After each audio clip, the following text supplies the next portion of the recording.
Okay, we're back. I think we're all good. We're back. We're ready. We're raring. Hi, folks. How you six beautiful bastards? How's everybody doing? Bro, I was hanging out with you yesterday. Do Yeah, we yeah, not yeah, do yeah. we not get the overlay in Discord? Yeah, you guys do. You should. You don't? Yeah, it's in there. It's in there. I see it. Pull Wait, up in I did- pull up in Discord's main display and no, then you're click on right. me and Sorry, hit- I hid non-video participants. So when you turned it off and turned it back on again. Yep. Sorry about that. We're back. We're here. Dungeons and Dragons. Anybody got anything they want to say to celebrate? How many d6 do I need, like, individually, if I wanted to roll them all, like, at once? Do you have Fireball? Yeah, I think Then I don't do. worry No, about I it. don't. Yeah. Don't worry about that. You don't need any d6s. That's the only thing a wizard needs d6s for is Fireball. Well, that and when you roll some hit die. We had done that for a while. Real quick, I'll just address stream. I had a couple people ask me whenever I told them secretly, because I kind of kept hush-hush, that I was starting back up my campaign. They're like, hey, can you stream it? So, welcome. This is Advantage from Flair. I'm going to talk to you just this once, and then I'm never going to talk to you again. So, this is a campaign that I run for these six beautiful bastards, and the stream title, or the campaign title, is very straightforward. I do kind of a looser DM style, where my players, I encourage them to flair and surprise, pizzazz, do things up, and I'll give them advantage for no fucking reason other than it sounds cool. That's really the main basis. Other than that, it takes place in a world that I created and have been running for these guys. And yeah, if we have any technical problems on the stream, and my players let me know, or you guys let me know, or anything, I'm just going to stop the stream and continue on running, and we're going to be placing the sessions on YouTube like we always did, because I'm not going to sit here and ruin the game for these six people while I try to troubleshoot shit that I should have never probably tried to do in the first place. All right, let's go. We're gonna try to have fun? Yeah.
All right. So, real quick. Oh, it looks like Zach walked away for 1 second. We'll see if we can wait for him to come back. Actually, I'll just catch him up real quick. So for the benefit of the six of you guys, because you know it's been a while since we've done this shindig, literally feel free to ask as many questions about what were we doing, what was our goal, what was my characters, yada yada. You all don't have to specifically recap your backstory. We can talk kind of, not necessarily spoiling our own backstories, but if you're lost or forget where we were, what we were doing, don't be afraid to ask questions, because I know it's been a while. I'm going to be pretty lenient as we're getting back into Act 2 here, about, especially when it comes to combat, remembering what you can and can't do, stuff like that. Don't sweat it, okay? We're back and we're ready to have fun. All right, well, let's start with all of those questions you just brought up. Okay. What exactly... Well, I'm about to give you one heck of a session recap. Okay, never mind. Then I take it back. Yep, you're good. Right. But I can tell you your main objectives, or your group's objective, that Algavat had agreed to do together, was to get through the Qatar Divide, which was the swamp that bisected northern and southern Breszi Empire. From there, Rox had reached out about the attack on her tribe, which is before she met the rest of you. Drusk and Rox had come across, or Rox's tribe had come under attack. And Drusk had joined her. That was when they met. And she was trying to find the rest of her tribe, which were now refugees, having been ousted from their valley that they lived in. You all reached out using a paper of message to Empress Zarya Uland of the Breszi Empire, who seemingly was already aware of the refugee crisis that existed from Rox's tribe. And based on her response, it seemed that she had a soft spot for the troubles that her tribe was facing, and requested that she come and see her in Quilldeep, along with the rest of you. If you have any specific questions about your character's motivations and or what your character was up to, again, feel free to ask. No, I want to make sure I'm looking at the right thing. Did our campaign start in Port Talonvale? Your story began in Port Talonvale. That's right. You all began, however, in Joppinskate. You then made your way to the Azure Grove, and then to Welter Grove, and then further south through the garrison there, and traveled together through the Qatar Divide with your local guide that you ended up scooping up. But I will begin a session recap, and you all can ask as many questions as you'd like. Last we scribed, Algavat, our unlikely group weaved by fate, continued through the Qatar Divide, a large mired swamp that bisected northern and southern Breszi Empire on the southeastern side of Esmia, the continent that the Empire lays claim to. Having seemingly made an agreement with the Guardians of the Forest and following their equally unlikely guide Naratai, they pressed towards a looming conflict with yet another mar upon the history of this patch of land. As they progressed inward, they saw similar elements to what they had within the Western Grove. The Genfield Joris, the curious enchanter and magic shop owner, had sent them inward 2 weeks ago. And also that they had encountered in the abandoned mine in the Bellow Range when their journey began. Broken armor, weapons, rusted in time and through strife. What can only be described as hints at foundations of what must have been buildings at one point, following the sound of distant explosions. Their conflict looming nearer, they discovered one of these guardians of the forest, wounded, limping, hardly maintaining form. Until it was shattered and sundered by a blast. On the heels of the explosion loomed a similar creature, but corrupted, warped by inlaid metal and a weapon of war affixed to its arm. That was loud as piss. A cannon fit normally for a naval ship. A battle ensued, Drusk at one point stepping in cover Maslin, Raku finding his cover sundered as a cannon blasted away the land on which he stood. Zessarin and Maslin both using fire to much advantage. Gardak and Rox seemingly covering each other as they pressed inward towards their foes. Hell, even bears were there, evidently, in the battle. When the battle settled, it seemed that they were granted a form of protection from the guardians of this segment of the Qatar Divide. Continuing along with Naratai, guided through the disjointed pathway that he carved, emerging time and again from various gateways. At one point, a strange sensation set in, a finality, a resting place. It felt in equal parts as if it had been years since they had just sat down, yet also the most comfortable they'd ever been. A lulling feeling bidding them to rest, perhaps stay forever in this forest. Deigning to press onward, they were soon ambushed by a pack which had slipped past the Guardians' defenses. Adept predators who seemingly preyed on creatures who wandered here, taking advantage of the environment to which they were accustomed. Striving through both the fight and the call to stay, They continue their trek through the Qatar Divide with Naratai. Finally, after a full week's travel, they emerged at the edge of the Qatar Divide, nestled along the massive, oftentimes over a mile-wide river, known as the Life's Throat.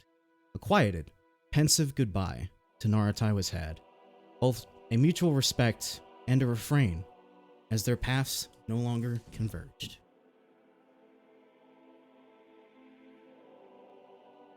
Oh god. He was pretty stinky. I didn't like him. This is where it gets scuffed. Okay. Sorry, guys. It's only been a year. They turned to the vista that lay beyond Life's Throat, and their long-awaited goal, Quilldeep. There, they could see the watermills tilling in the distance on the opposing side of the river, acres of surrounding low hovels and farmland.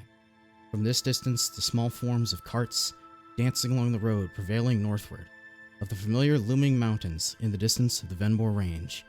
Yet the sight unveiled to them for the first time. To the left, following the river's path, now a looming forest, and just beyond the measured peaks of yet another cluster of mountains, and civilization beyond. Ahead, beyond the main subject, lies more hints at open plains at first, rolling foothills and peaks just beyond. All of this nestled around the high, crenulated bronze walls. Dozens of wisps of chimney smoke dancing in the air, amongst a myriad of multicolored, magical motes of light.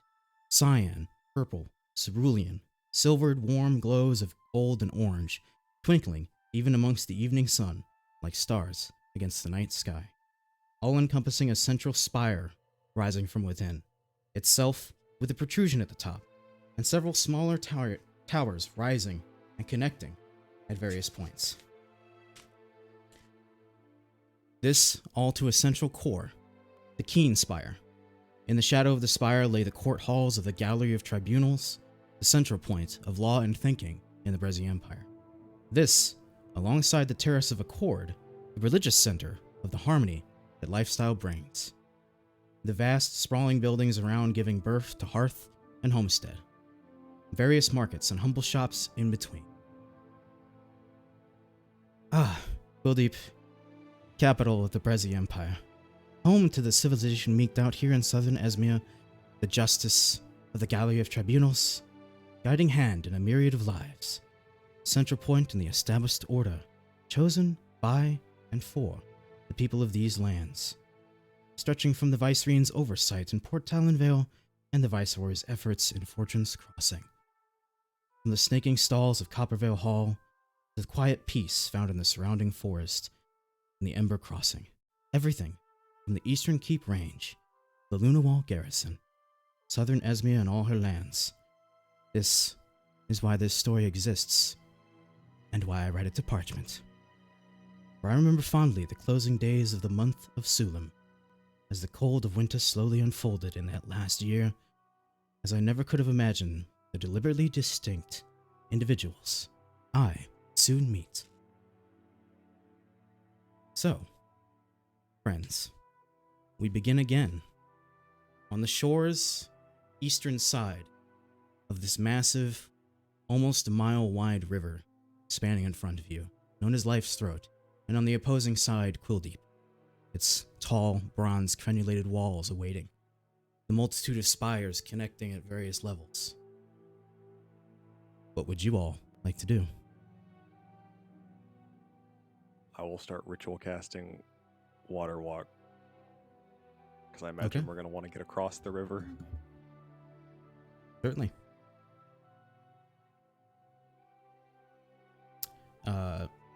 Is anyone else doing anything while Drusk he prepares himself along the shore of Life's Throat, and you can see that he's kind of reached his hand just into the water there. And you've seen him do this once before, or a couple times before, when you all were in the swamp that is known as Qatar's Divide. This is also a fair opportunity, again, stepping outside of the game. It's been a while since we played. If any of y'all would like to ask me questions, obviously as we go, you can continue to as well. Yeah, sorry, I'm rereading over my character sheet, just trying to, Gotcha. Don't worry about it. It's been a hot minute.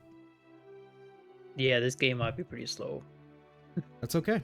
Maslin's gonna sit next to Drusk and, I suppose, just observe the magic he's casting in a curious fashion. That's all I'm gonna do.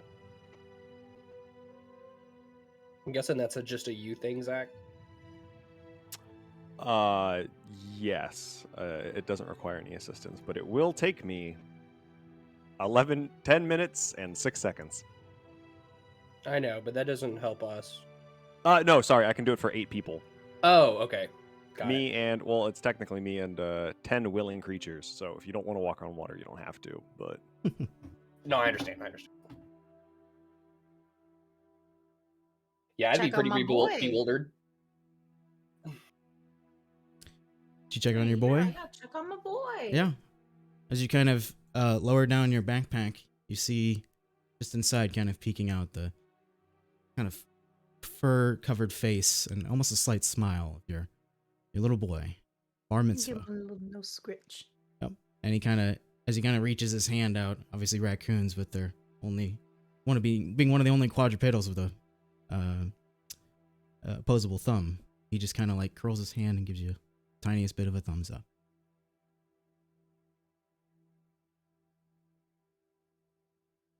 So, if anyone else has anything specific they would like to do, otherwise, Water Walk is cast. You all may begin to find a place to cross Life's Throat. Now, this is a mile-wide river, and there are some raging elements of it. Yep, it's a big river. Big. It's the central point of the Breszi Empire. It's like a lake. Yeah, it is. Except it moves. You can see kind of rushing water and various rocks in this section. If you'd like, you can begin to look for a place that would be more hospitable to cross. Should we, like, tie ourselves together? Why would we want to do that? What? Why? Well, I In case cannot swim somebody very falls well. in, then we can kind of scoop them back out. I guess I'm not understanding how somebody could fall in. You've never tried to water walk on a moving surface before. It's only been in the swamp. So you're not sure what it'll be like when you get out there. Okay. We could hold hands. Kumbaya. I will remind you, Zessarin, you do have on your person the Dagger of Panorama, which allows you to see a top-down view. If you wanted to try to eke out a better place for you all to cross. Well, I have 50 feet of rope. I also have 50 feet of rope if we need it. I also have 50 feet of rope. We could braid it. Pretty sure everybody has 50 feet of rope. I don't have 50 feet of rope. Well, shit, we've got 300 feet of rope. I think we'll be all right. Damn it, we needed one more 50 feet of rope. I'm sorry, everybody. Please still be my friend. We needed 200 feet of rope. We only have 150. It's your fault. We fail.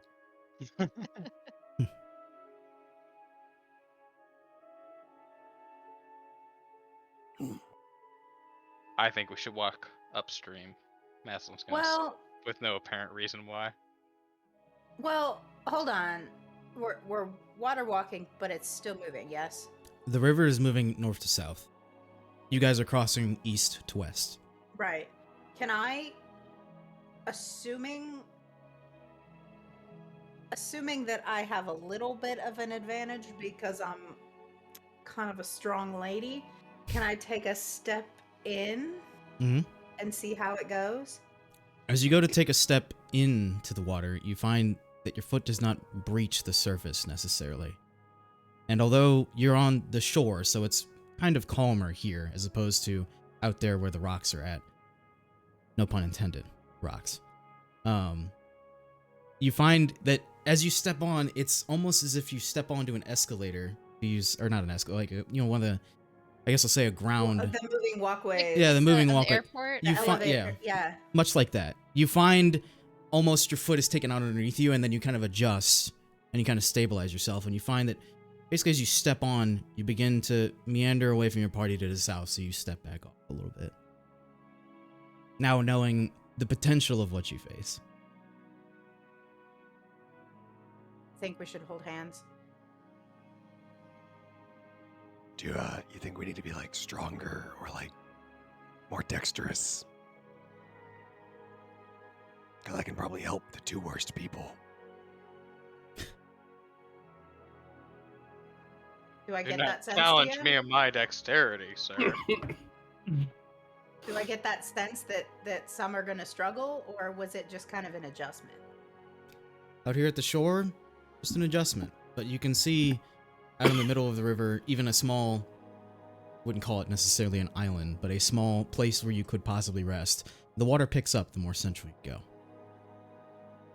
Let us hesitantly pursue this avenue, and then I'm gonna ready casting web.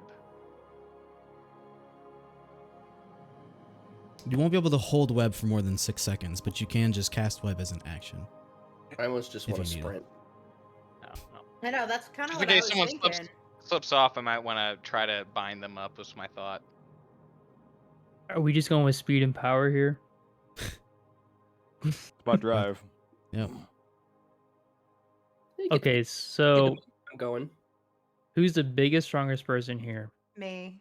Okay, so we're gonna tie a rope to you, Yeah, that's what and I'm you're gonna thinking. lead. Like you're all and- backpack children. Yeah.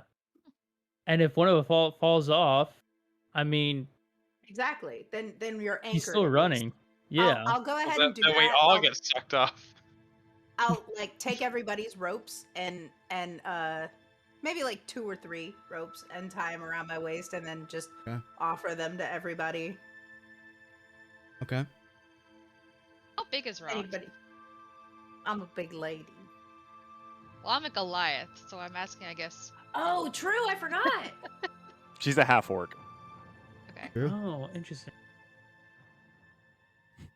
So maybe you two would be in front.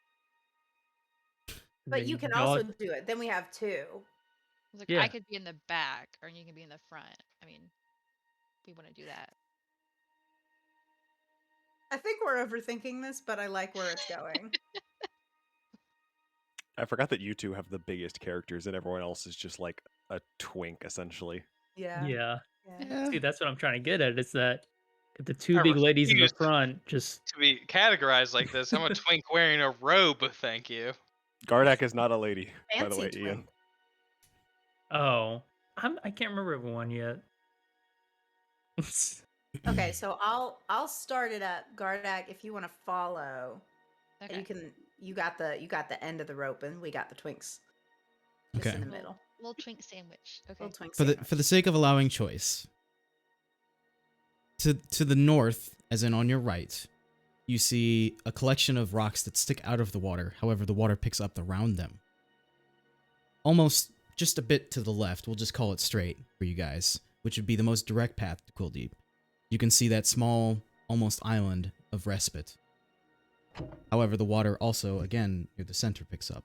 And out to the left, although it's hard to see from this angle because you're basically just looking out across water, Draku's quite right. This river is so wide that it kind of looks like a lake, but you're aware that it is a river. You can't see the speed of the water off to your left, because basically you're just looking out across the surface of water. It's hard to define. But between the rocks on the right and the island in the center, you can see almost the white of foam as it picks up. And kind of clashes with those objects out there. So you have essentially 3 paths you may choose.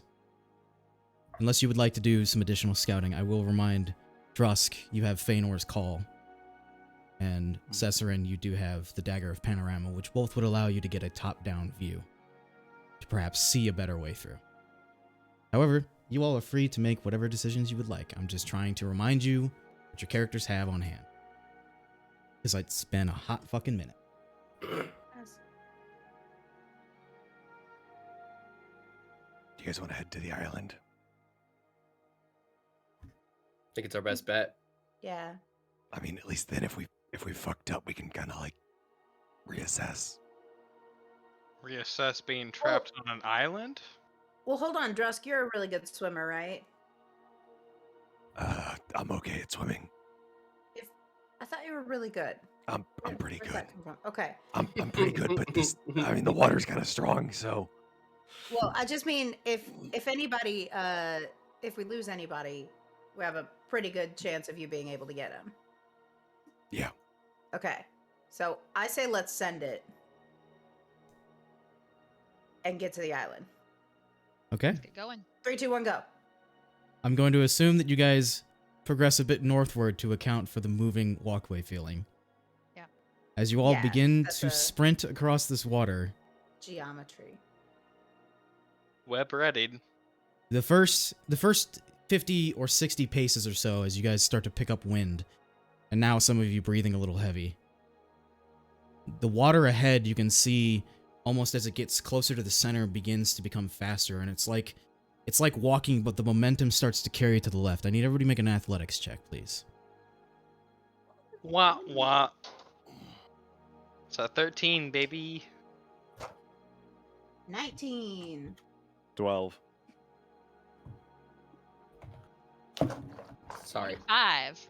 Hey, is the Gardak curse broken Maybe so. Oh my god! after this Hey, long Also race? the plus hey, 7. hey. 16.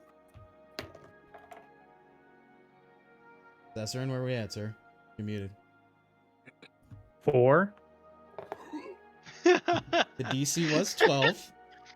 As you all begin to run, Rox, there's a tug at the rope as you look behind you, and the white tiefling, the albino tiefling, has been running behind you, and you just see the sweep of a dark cloak as he kind of goes ass over tea kettle. And essentially... Wait, DM. Yes. So I had web readied. So the surface he's walking on, is it like an actual tangible surface? He is walking on water.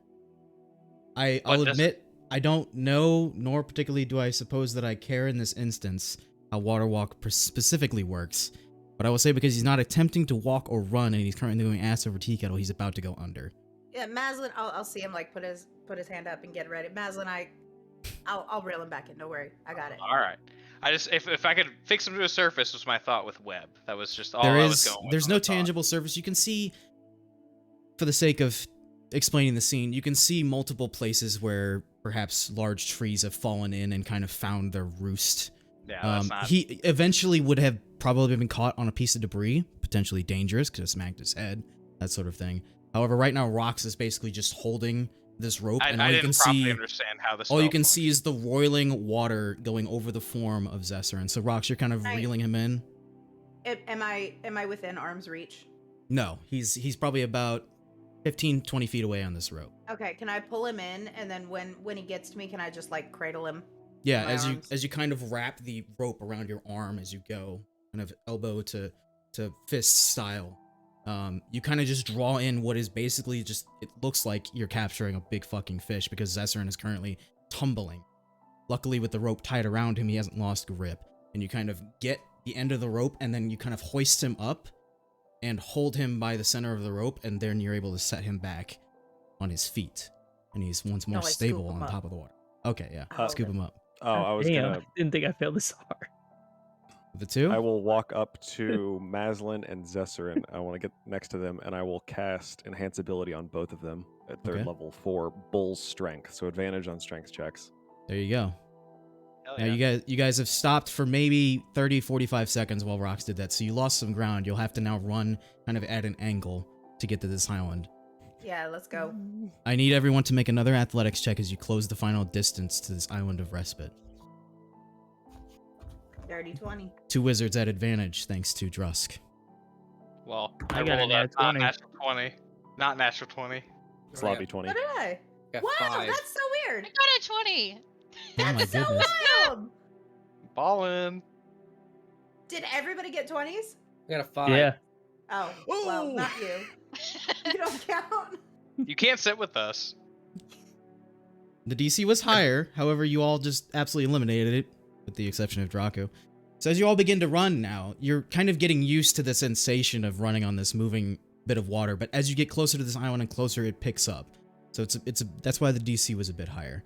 As you begin to run once more, you kind of hear Draco go, oh, as he begins to slip, and then you can see as he kind of, just as the most of you turn around, you can see he slips just enough where he rolls off his ankle. And then his knee hits, and as soon as his knee hits, now with the shape of the speed of the water, as soon as his knee hits, he's swept into and under. Again, the rope goes tight. Rox, I need you to make an athletics check to hold on to this rope. Got it. Because you're holding them, right? They're not all Oh. tied to you? I can hold them. That's fine. 23. 23. That'll do it. Once again, the rope kind of goes tight. Draku, you are currently in a roiling mass of water. You're just holding on your breath and hoping that Rox has got you. I got Rox, him. Let's again, reel him in. reeling him in. You can't carry 2 wizards, so Well, or two you two know, people. But you did set Zesser can back I? down. Yeah, just reel him in. We'll. You kind of reel him in, and you all kind of drag yourselves aboard the shore of this little island of respite, and you can see you're at about the halfway point at this point. A good number of paces in. I mean, you've run probably a solid half mile across water. Not bad. Which means that it only gets easier the second half, right? That's how that works. Mm-hmm. Yes. Yeah. Yep, guaranteed every time. Certainly. Guaranteed. Definitely. It's at the point where as you guys are approaching the island, you have to like curve in, and basically you all are running against the pace of the water, and you all just barely manage to make it ashore with your relative speeds. From a gameplay sense, you were all dashing. So a full 60 feet. So as you all are kind of situated in this island, now knowing what awaits you for the other half, we continuing with the rope stratagem. I'm gonna start ritual casting Tiny Hut. Well, I'm certainly not going to drop the rope. Y'all gonna rest on the center of this island? No, I'm fucking around. Okay, gotcha. Yeah, I mean, I don't Anything think we have any interesting other on this options. little island? Yeah, let's do a little search. This is our island right now. Well, hold on. I got the whole dagger thing. Let me use that. Hi, Athena. She's about to step on my power cord. Now it's Two about of, to. two of you may make an not be here. investigation check or one at advantage to see the contents of this island. Oh, I got that's a 4. Oh, investigation. Not me. No thanks. It's an 8 total. Okay. Wait, I use that for my dagger? No, if you're using the dagger, I'll get to you in a moment. Oh, okay. Okay, Maslin, as you're kind of wandering around, 90 feet by 90 feet, not a massive island by any sorts. You don't see much except for there's some washed up bones of different fish. You can see that this really is a pretty barren place. There's just grass, a fallen tree that's kind of snapped along the top north side of the island and kind of rests almost half broken in the current. Nothing of serious intrigue around. It appears to be an island. A small one. The washed up sand mid-river. Yes. Good analysis. Zassarin using the dagger to see a top-down view. You do see to the north the raging rocks that have the white foam of water coming around it. The water kind of settles, and then as it approaches the island, it picks up speed once more. And you can see to the south, the leftmost path, there's no obstacles that force water into smaller channels. The water seems a bit calmer to the south. However, it's about a good quarter mile away from Quilldeep if you were to make your way ashore from there. But that is always an option. Or y'all can hit the bricks and go for round 2. Either or Start ought to work. sprinting. I mean, I'm looking great. Let's go. I got this. I Does someone cannot wanna swim ride? very well. I think I can make someone's life a little easier if someone wants a ride over.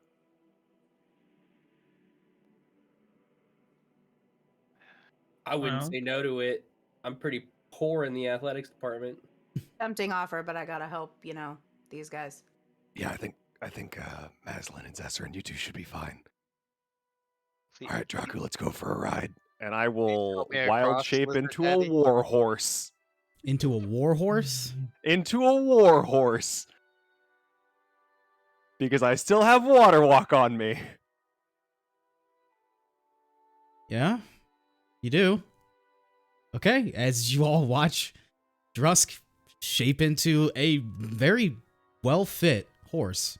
I mean, this horse is not wearing any armor, being a war horse, but certainly of strong stock. This horse. Draco, you climbing aboard? No saddle, no nothing.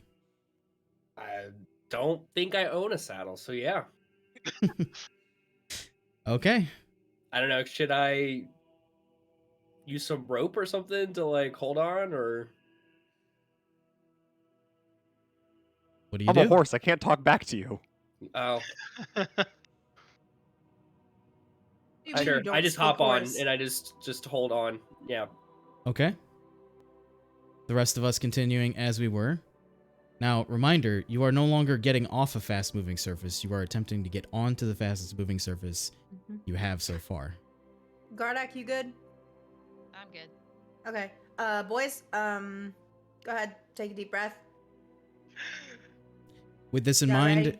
as you all jump onto the moving water once more, I would like everyone to make an athletics or acrobatics check, their choice, at disadvantage. Athletics or acrobatics? Does Draku need to make one?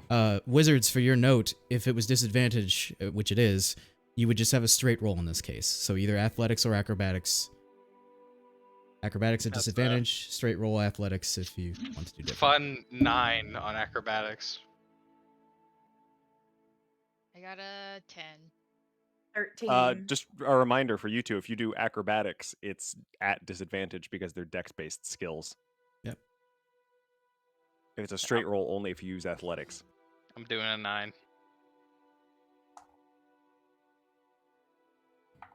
It can't get much worse than that anyway. Oh 8. boy. Okay. Raku, where are we at? I gotta do acrobatics? Okay. No, you do not, Gotta actually, do- as you're not on the back of the horse. Sorry. Zestrin, did I hear your number? I'm pretty sure everybody here is. 16. Lo and behold, Yep. 15 is the DC. Zestrin is the only one who manages to stay up Wow. in this instance. As most of you hit the water and immediately begin to tumble, Draku, as you're midair, you realize not a good idea. And as the water approaching, you all are embroiled. Now, Rox has a rope that she's holding onto for everyone, including Zesserin, aside from Draku and Drusk. Drusk, you are now a horse, ass over tea kettle in fast-moving water. Yeah, that's not gonna work for Drusk. I'll change into a shark. Okay. Okay. Druck, why not? As you hit Drusk, you lose your footing immediately, and you're kind of upside down. You see Draku flying over, and you're like, it's gone. It's gone all wrong. So you just immediately become a shark. Can I landing in. Yeah, go on. Can I attempt to, like, land on my feet and run? Make an acrobatics check of your own.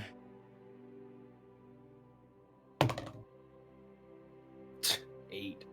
Yeah, unfortunately, no. And as you're kind of tumbling in, Draku, you hear the familiar laugh of an imp, kind of as you all begin to slip into the water, with the exception of Zesserin.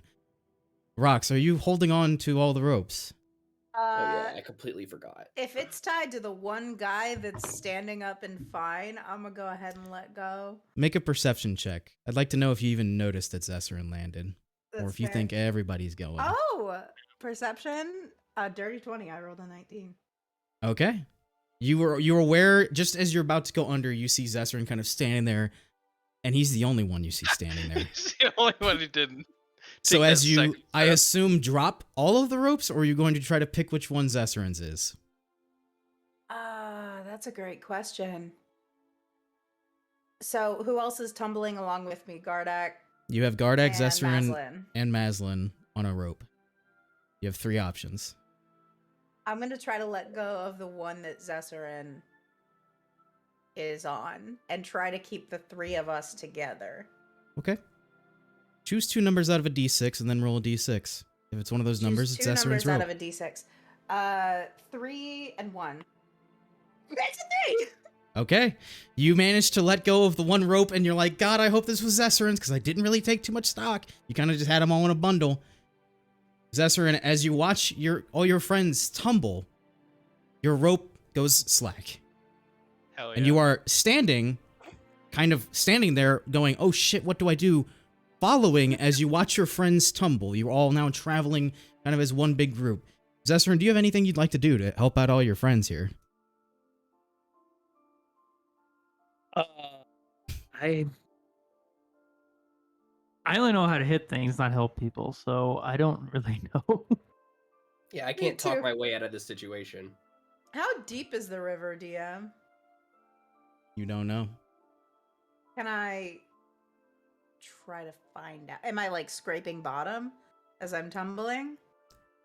Or is it like I'm tumbling along one of those walkways? As someone who's gone, I would say, you're not necessarily being pulled under, but as someone who has gone through the work queue, you're well aware that rivers have an undercurrent. Do you want to find that undercurrent? Sure don't. Sure don't. Understood. Is there like branches or stuff in the water we can like try, I was like, just about to scrabble say, onto? Zesserin, make a perception check to see if you can see anywhere where your allies can find purchase. I didn't think this river Find crossing was going to be purchase. this complex, for the record. 14. 14. You can see up ahead kind of the cross just in the water of what seems to be a little arch from one of the branches of perhaps a tree. Maybe it's just a log that's been luckily embedded in the silt and sand. But it's there and it's kind of sticking up. The rest of you are heading pretty much straight towards it. Most of you only able to catch glimpses as you're currently fighting the current. As we approach that log, I would like everyone to make a strength check. Hold on. I have a question. Everyone is tumbling, not you, Zesserin. You can... Yes, Oh. Ross? Do I have time to take a potion? Wizards, you get to use it at advantage. What potion you trying to take? Potion of Hill Giant Strength.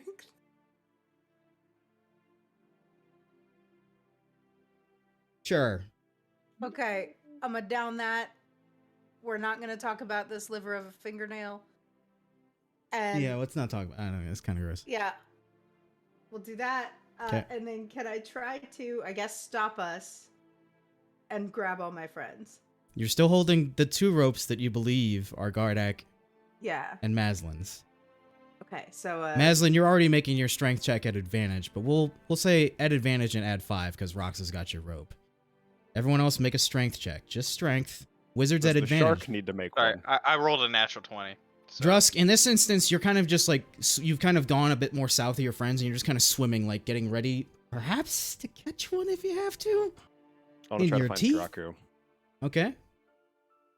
I assume you're trying to 18. scoop them up in your mouth. Yup.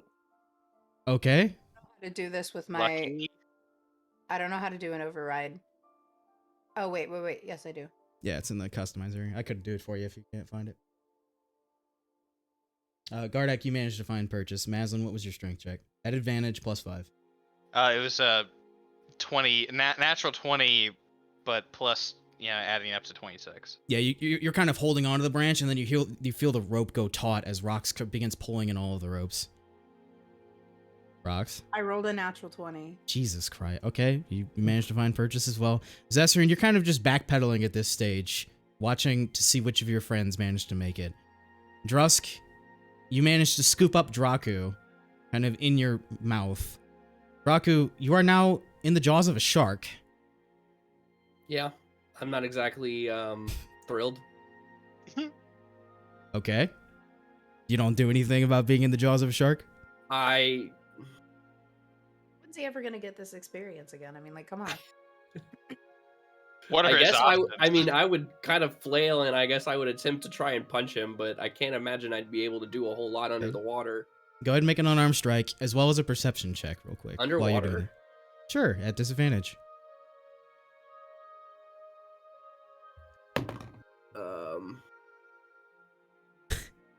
Make sure I do this right. You guys are on the struggle bus here. I didn't think this was going to be this hard. All right, But I did design 17 it, to so- hit. This is Seven- this is Yeah, that actually hits the a top shark. tier 17 hits. Go ahead and D&D make your perception gameplay. check as well. This is what I live for.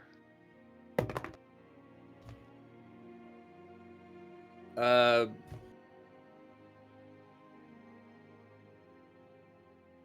You can have damage on your unarmed strike. I don't think you... You do. what check again? Sorry. Drusk, you take 3 Sad. bludgeoning damage. 11. 11. As you're kind of pulling back after having punched this shark, you can see the eyes are different. They're reptilian, like Drusk's. And you realize, oh Period. shit. Oh, punch I've just- harder. You just realize, oh shit, I've punched my friend who scooped me up. You are now all secured on the edge of this log. Go on, Drusk. Good news. Enhance ability Stays. I made my con check. Nice. Good to know. You all managed to find purchase, and although a little difficult, you managed to find your footing once more. It's strange, though. As the water's moving, you're going to have to find your footing and then immediately let go. So as you kind of clamber up, this arch is enough to where you can kind of hang underneath, and each of you kind of find your footing, let go, and just land straight down and kind of take a low stance. You managed once more to all be on the surface, with the exception of Draku, still in the mouth of a shark. But now he knows it's his friend. I'll speed to the other side as fast as possible. I was assuming you all begin to make your way to the other western shore. Making your way. For the sake of moving this along, you all manage, because you've burnt quite a few things, to make it to the shore. Some of you dragging yourselves ashore, heavy of breath, but there, nonetheless. You've now arrived on the western shore, just outside of Quilldeep, and you can see the walls, almost 90 feet tall, towering before you. There's a small entrance, about a couple 500, 600 feet off to the right. It's not the main gate of Quilldeep. It's kind of, you all begin to take it stock. You've realized you've come in on the eastern side of Quilldeep, whereas the main King's Road is over to the west, the main gate. Gardak kind of explains this, of course. Also, Draku and Cessarin, you would know this intrinsically, having been citizens of the Empire. Would you like to make your way in? Make your way in? I would. Wow, look, I do it too. Look at that. Would you like to travel inside using the east or western gate? East. Yeah, Fair I enough. say east. Fair Sounds enough. good to me. You all begin to approach the eastern gate, and you can see the doorway is open. There are several members in bronze armor, similar to Gardak's, but it's strange. It's as you saw on the road when you talked with some of the defectors. They seem to have an up-armored, more refined version of Gardak's armor. Gardak's armor old and scratched. But you see some members of the Prime Guard stationed. They don't pay you too much mind, except for a respectful nod towards Gardak as you progress inside. Welcome to the streets of Quilldeep. Hey. Where's a Waffle House? Ye old Waffle House. As you make your way, wow, I'm never going to be able to stop saying this.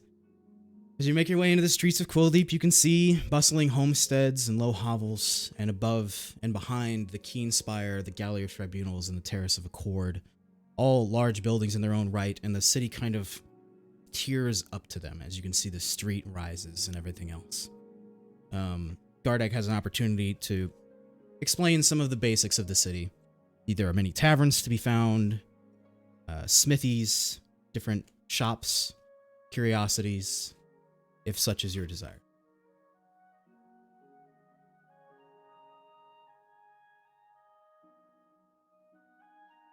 They got a lot of stuff. Gardak, do you know where we would be able to pawn these? And I'll pull out the bag of gems that I've been carrying for like a week and a half. Ooh.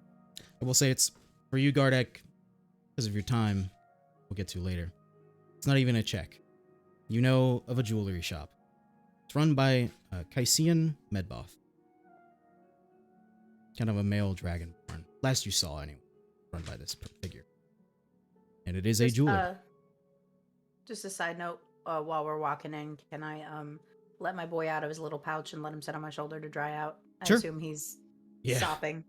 Yeah, you pull out Bar Mitzvah, and your pack is absolutely soiled, as well as him. And he's just kind of takes perch on your shoulder, small raccoon. An interesting silhouette for the party as they begin to walk down the streets of Quilldeep. So I assume everyone joins on their way to this jewelry shop. You can see this jewelry shop is kind of in the center, almost a small circle. Not necessarily a town center by any means, but definitely a hub of some form. You can see also a building over there, just off to the left, kind of a duplex type setup.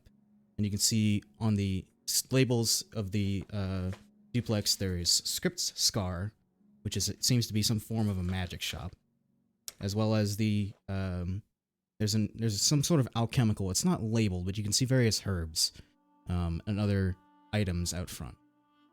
So, traveling inwards to the jeweler. What was did we catch the name on the apothecary, or was that also Scripps Scar? It is not a labeled shop per se. Okay. Seems that they draw their crowd from nearby. So, traveling inside. Sorry, I'm getting twisted up my notes. This is always fun. Don't you love shopping? I'm gonna Traveling inside. Yes. Yep. I'm gonna just ritual cast detect magic the whole time, just for my own sake. Okay. Just for the LOLs.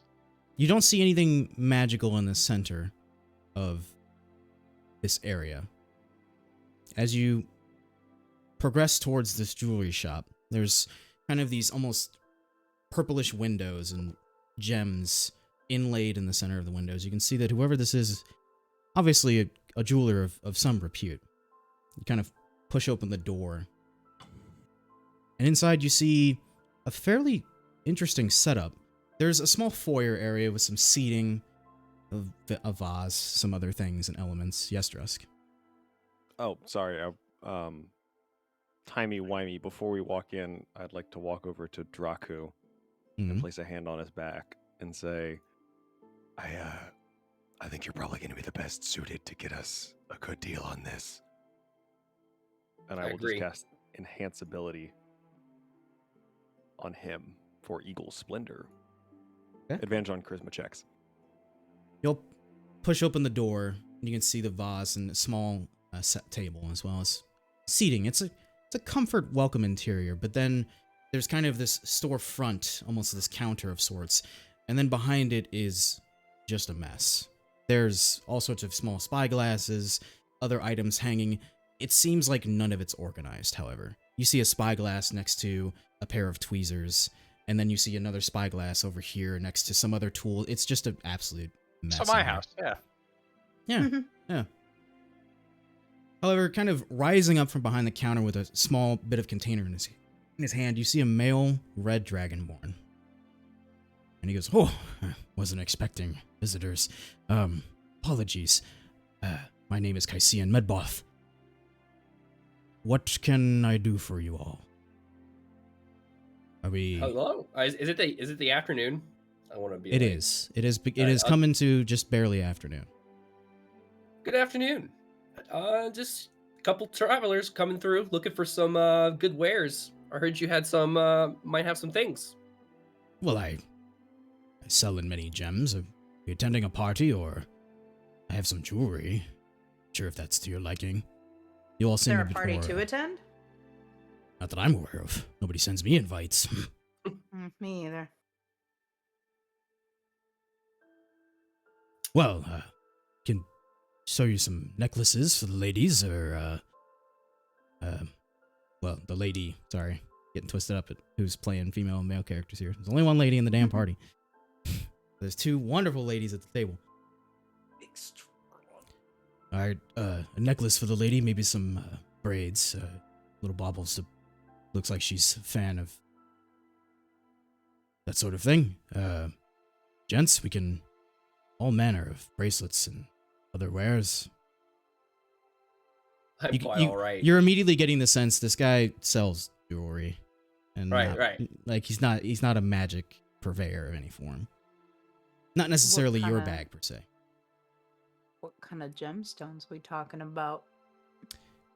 As you're looking around, you don't see anything displayed and out. You're not sure where he keeps the majority of his jewelry. It seems like it's not exactly just out and in display cases in the storefront. More of a workshop type setup, but you can always inquire. I'll Sorry. hand the bag of gems we're trying to pawn to Draku. Oh, Oh, is that what we're doing? I literally didn't. Okay. All right. Sorry, Well- yes. I have a whole bag of gems I took from Althrax's lair that we need to pawn for gold before we okay. can buy shit. Got it.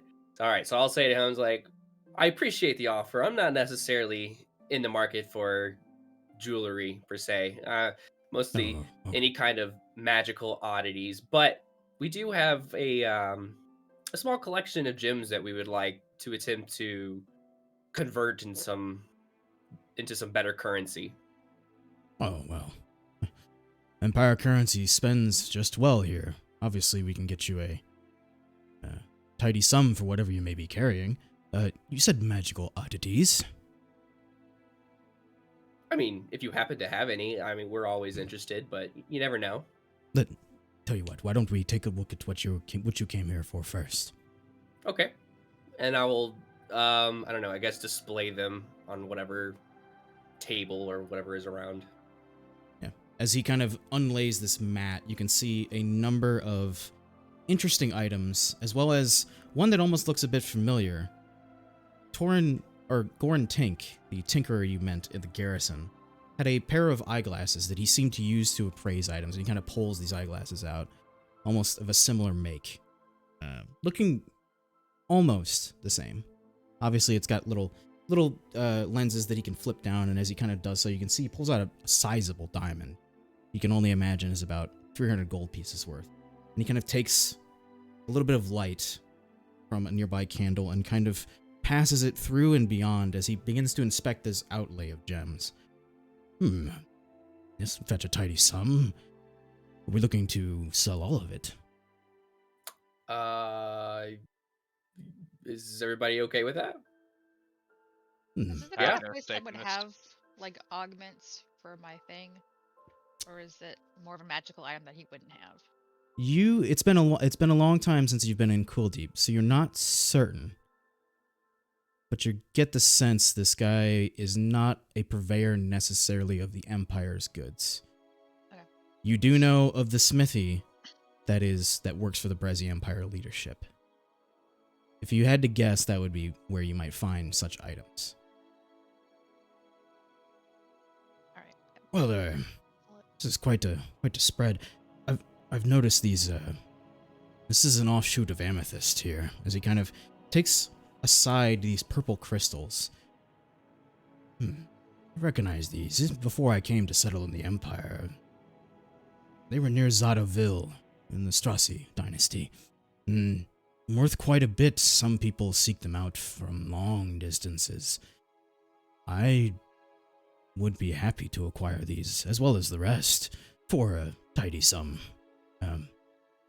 I'd be willing to offer you 3,640 gold pieces for the lot. $4,000.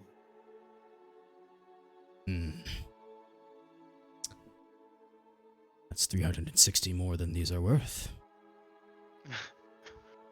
I mean, demand is quite high Oh? and supply is quite low.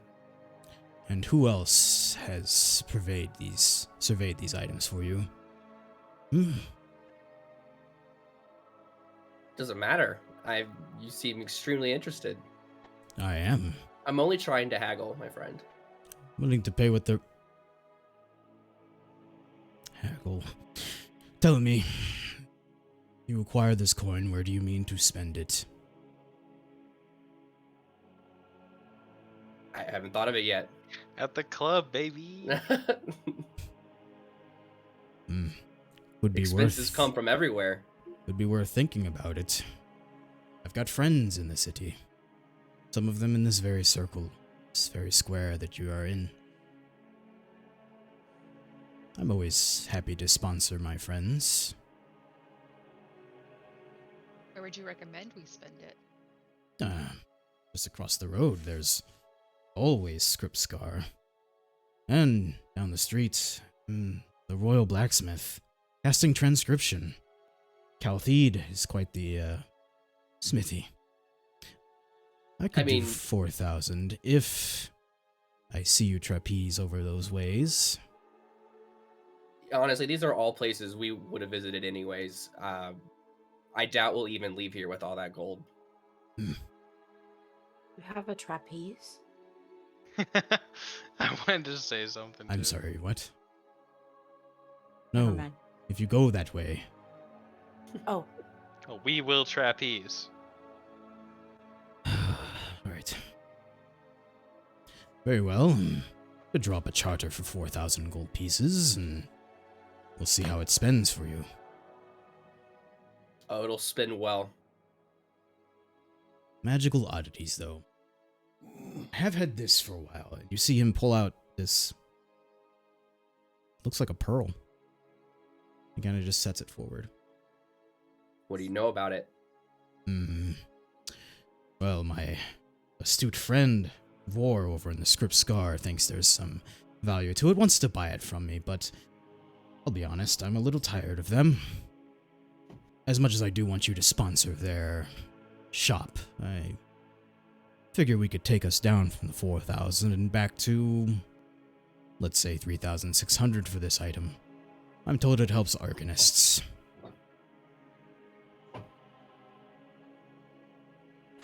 Do you mind if we take a closer look at it? But of course, as he kind of like literally takes it and just flicks it, and it begins to roll to the edge of the counter. As one of you kind of reaches out and catches it. Yeah. Seems he doesn't have much regard for the item. Maslin, yeah. The moment you guys lay eyes on this and close, you can see this is a pearl of power. It's a magic item. You may look it up in D&D Beyond if you like. Called Pearl of Power. Pearl of power. TLDR, once per day, I believe you can regain a spell slot of 3rd level or lower. That's what it was. That's pretty fancy. Indeed, indeed. And you're not attached to this at all. No, I'm just tired of seeing Vor with all of their oddities. I figured. Just to clarify, is this like a consumable item? Once it's used, it's done? Nope. No, every day. Every day. It's continuous. Dylan had one in my campaign. Under his breath, Maslin's gonna say that's pretty hot. And since you don't really care too much for this item, what are you looking for in exchange here? We take that charter down from the 4,000 that your friend is so keen for, down to 3,600. And you must still, of course, shop at the various stores around here and not take your business over to the Western District. Maslin's gonna say, oh, why would I travel so far to the Western District? And then throw the arm around the Padres and say, this is a pretty nice little pearl. I think I kind of want to take it home to roost with. Yeah, I don't care. I'll agree to it. I'll be right back. Yeah. Okay. No issues here. You see as he kind of pulls out this interesting piece of parchment. It's almost orange in color. Seems a little off, this piece of parchment. He opens up he kind of brings out from underneath the counter, and opens up a small box.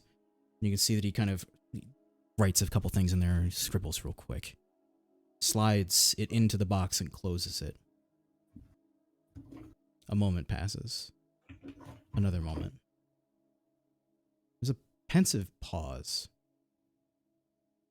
Then he kind of just opens up the lid, draws out what appears to be the same piece of paper, but signed, notarized. Hands it over to you. Here's your charter, of course. If you'd like to pick up your actual gold pieces, you'll need to head to the Terrace of Accord. I'm afraid I don't have that kind of money on me. The Empire does not allow us to store that kind of money. However, this is your ticket, as it were. It spends all the same, and you can pick up your sum from the Terrace of Accord when you please. How did Good you day. teach your box how to write? What? The I'm real afraid questions. It doesn't work like that. I send off a charter. It gets authorized and sent back. Ah. Do I have to Sure. trade this in for gold? Can I use it just as like can I get a new one from a shop if I spend money there? It spends all the same. But if you'll need to pick up your sum before you depart, head to the Terrace of Accord. That's how business in such large quantities are done here in Quilldeep. Of course. Can't be having thousands of gold laying in stores. Someone might get handsy. Makes sense. Good day. And this is like looks legit. This is not like a scam. Gardak, you're familiar with this setup. In Quilldeep, Okay. large amounts of gold are not stored in stores nor particularly spent necessarily in stores, with few exceptions. Most of the large amounts of sum of gold are under lock and key. Think of it as an external storage unit for shopkeeps, so they don't have to secure their shops, which, by the way, Maslin, you've detected almost no magic in this location, except for the Pearl of Power. Whereas, you remember Genfield's shop was riddled with magic, all sorts of different protections. Now I also want to know how they taught that box to write. Well, okay, sorry. The box has magical properties to it. My bad. You're good. A little magical bank tube, just like Pretty Yep. much. In a manner of speaking, yes. Well, I bid you good day, if that's all you would need. I do sell various diamonds if you're in the market. I know you rough and tumble types need them for, I don't know. That's all for the... Maslin's eyes will flare, but he's not going to say anything. That's all for the overseer in the... or gallery of tribunals. It's not really for me to say. Don't worry, I think we're set on that. And I'll pull out the 300 gold piece diamond that I still have. See his eyes just kind of go wide. Well, should you need more, you know where I am. Oh, actually, while we're exchanging gems, would you have any use for this? And I'll pull out the large blue crystal that I found at God knows what point. It just says blue crystal. It's in inventory. It says blue crystal, approximately 240 gold pieces. No idea where I got it. Because it's way back in my inventory. Hang on, I'm looking through my notes real quick. Yeah, actually, I remember he got it at the same place I got those 20 extra max hit points. Oh, yeah, okay. That place. I forgot about that place.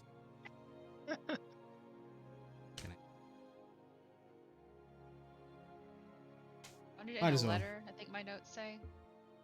February 26, 2020. Oh my. Don't age me like that, ma'am. By the way, if everyone wants to evenly split the gold, that's a smooth 600 per person, and then whoever wants the pearl can fight over it. Crisp. Oh, I was going to fight it To with the that pearl. death! What, Fight the to Pearl of The Power? pearl of power. That's an, I'm I'm fine. gonna get, I I'm have gonna get enough pretty magic. wide-eyed about that. I mean, what if we can make 2 of them? Can we do that? Yeah, just as long as I hold it in the meantime. I mean, that's fine. I mean, can we just like study the pearl and like figure out how to make 2? Grab Yeah, 2 we of can them? study it while it's in my hands. I mean, I'm guessing it can't refill a pack slot. You can. Well, assuming your pack slots mean, are below third. Yeah, because I below third. Yes. Oh, okay, never mind. Yeah, then it's useless to me.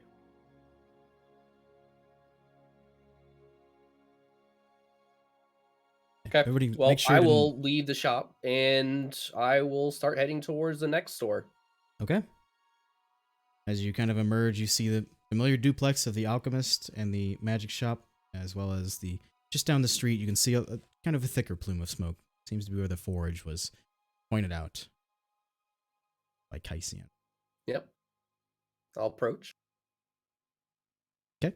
We'll try to move things along. So you guys go to the magic shop, right? Fuck it. Sure. Yeah. Yes. Walking into Scripps Scar, you see what seems to be a fairly standard magic shop layout. Another simple counter, some seating space, some items hanging on the walls. You're not sure magical or not. At this point, Maslin, your detect magic has probably faded. It's been over 10 minutes per se. Well, I was doing it as ritual, so I could just keep on going. Sure, if yeah, we'll just say you keep it up. Fine. Inside you see a half-orc, kind of very androgynous features. Very straightforward. Kind of just posed there, hands on the counter folded. Oh, good day. I am Vorlemi. Welcome to the Scripps Scar. What is it that I can do for you? 6. 7, as she kind of regards the furry creature on Rox's shoulder.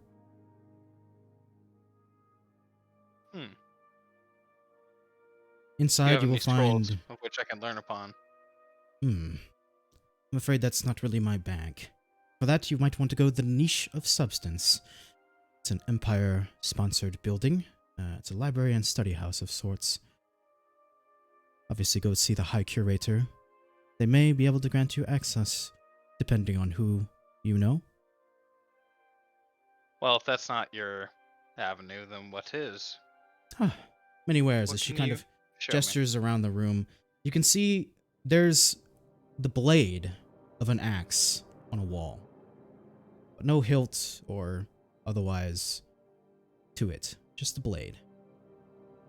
You can see an insignia. See, I gotta see what these even look like. Let me do this real quick. To be honest, I don't even know. Because I knew what they looked like, and then I wrote them down, and then I stopped caring what they looked like. Never mind. Literally doesn't even have a picture associated with it. You can see a jewel kind of inset in the center of an insignia, gold filigree around the edges. This is, as she begins to explain this, you all just begin to get an understanding. I won't make you sit here and ritual cast identify 15 fucking times. This is an insignia of claws. She points to a small stone at the edge of the counter, kind of in a jewel case. There's also a stone of good luck. Oh. You can see on the back wall behind her is literally a fan, like a hand fan. This is a wind fan.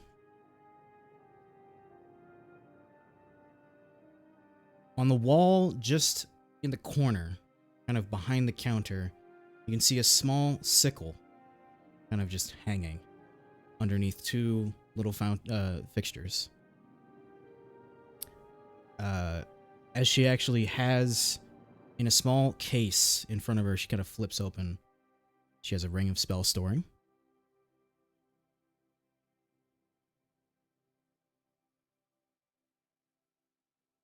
Kraku, would like I do to not identify remember. the- I do not remember what you said your preference was. We had a discussion about 2 items that you wanted, and I told you you could only have one, and you would have to choose outside of the game. Can you post this list in Discord? Sure. Take me a second to pull up my notes, but sure. You're fine. No, you're fine. I can start typing out what I have. That's okay. I will put it in here, and I will also describe what the prices are, but for the sake of your guys' ease to browse, I will indeed put the list in Discord as well as the associated. Where is it going in Discord? Into the group chat that we have. Oh, the group chat. That makes sense.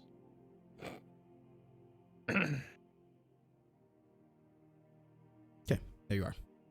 Let me search real quick to see if I can see your answer to me, Dylan, about the one item that you had. We talk too much in Discord, man. It's like whispering at a table when you play in person, right? Yeah. It's all the same.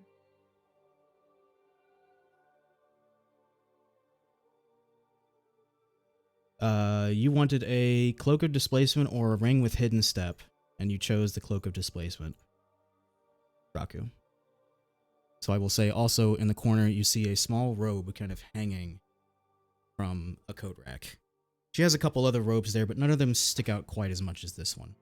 This one's almost hard to nail down visually. It's also over there kind of in a dark corner. So she begins to describe.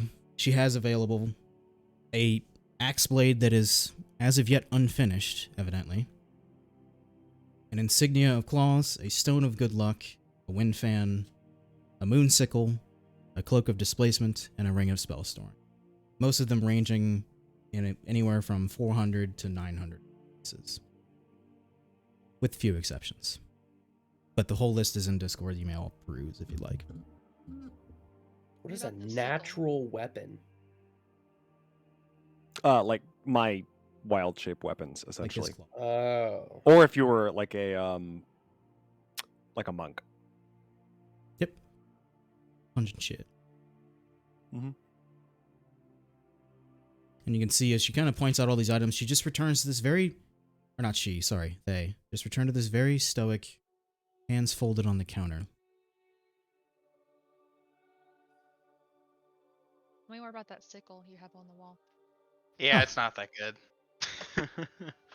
Ah, this is a moon sickle. As you can see, they reach over and bring it down off of the pegs and kind of lay it in front.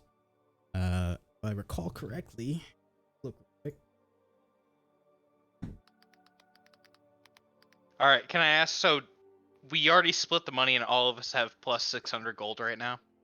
Mm-hmm. To whatever Technically. you started the session with. It all spends the Right. same, and we can obviously fast forward Fast through it. food. However, we'll say at the end of Quilldeep, you all go by the Gallery of, or the Terrace of Accord and pick up whatever gold pieces worth you haven't spent. But it spends all the same. That's just for the sake of explaining how money works in Quilldeep. Right. I just want to make sure that I understood where we sat as a party gold wise, and whether it was just yeah. I just didn't know if we had finalized that. Right. As they lay the sickle out on the counter in front of you, you can see this is mostly used by either some of the more advanced prime seekers in our service, or, well, quite frankly, people that the Empire has not typically employed. As they're beginning to describe it, kind of Drusk looks over and just explains that it has to be attuned by a druid or a ranger. Well, unfortunately, of no use to you particularly. And how much did you want for that? Well, if we're interested in that, it would be 1,000 gold pieces. All prices are negotiable, depending on the quantity of your order and how much I like you. Fantastic. Yeah, How I'm about the sorry. sickle? Can I get another description about that axe blade? What the fuck was going on with that? That's the only thing I don't understand. You see a well-fine and honed axe blade, but you see just the blade of an axe. Do you inquire about it? I do. Unless I'm gonna inquire. Yeah. You can see they wander over, take the axe blade down, and kind of place it on this central mat that's in front of them. This is an item in progress. When it's done, it could be quite lethal, but I wanted to work with Caltheed on this. He's the smith down the street. Him and I have a working relationship. When it's complete, it should be a blood axe. +1. Oh. It doesn't take much more to fix such an item. I've already begun to lay the enchantment, and as you kind of look back down at the item, you can see weaved into the metal almost these striations, Maslin, of magic associated with it. All right. So let's pretend that I've been just cast and identify this whole time, or I'm gonna meander for a minute long enough to. You are free to look up all these items in D&D Beyond. Oh, if I'm you not like. finding it. So just describe blood axe for me if you would, because I'm not finding it. You gain a +2 to attack here, and I damage got it. rolls. Yeah, go for it. +2 bonus to attack and damage rolls made with this magic axe. The axe deals an extra 1d6 necrotic damage to creatures that aren't constructs or undead. If you reduce such creature to 0 hit points with an attack using this axe, you gain 10 temporary hit points. Maslin is very interested in how such a simple fixture could suddenly do so much necrotic effect, and is going to offer. I'm sorry, you just said you needed this to travel down the road to a blacksmith? Well, How much for this one? I mean, potentially. have to hash out the final details with Caltheed, but would run about 900 gold pieces when complete. Depending on Caltheed's input, it could vary. But I've begun to lay the enchantment. Most of the cost of that is already associated. So, can I don't know how things work here.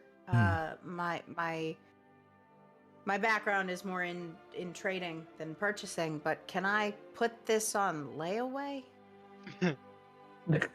If you're willing to lay down the funds and want the completed item, the collaboration can begin. We just needed a sponsor. Well, I don't quite have 900 gold pieces. How much would you need to... You do have a sponsor, Maslin would say.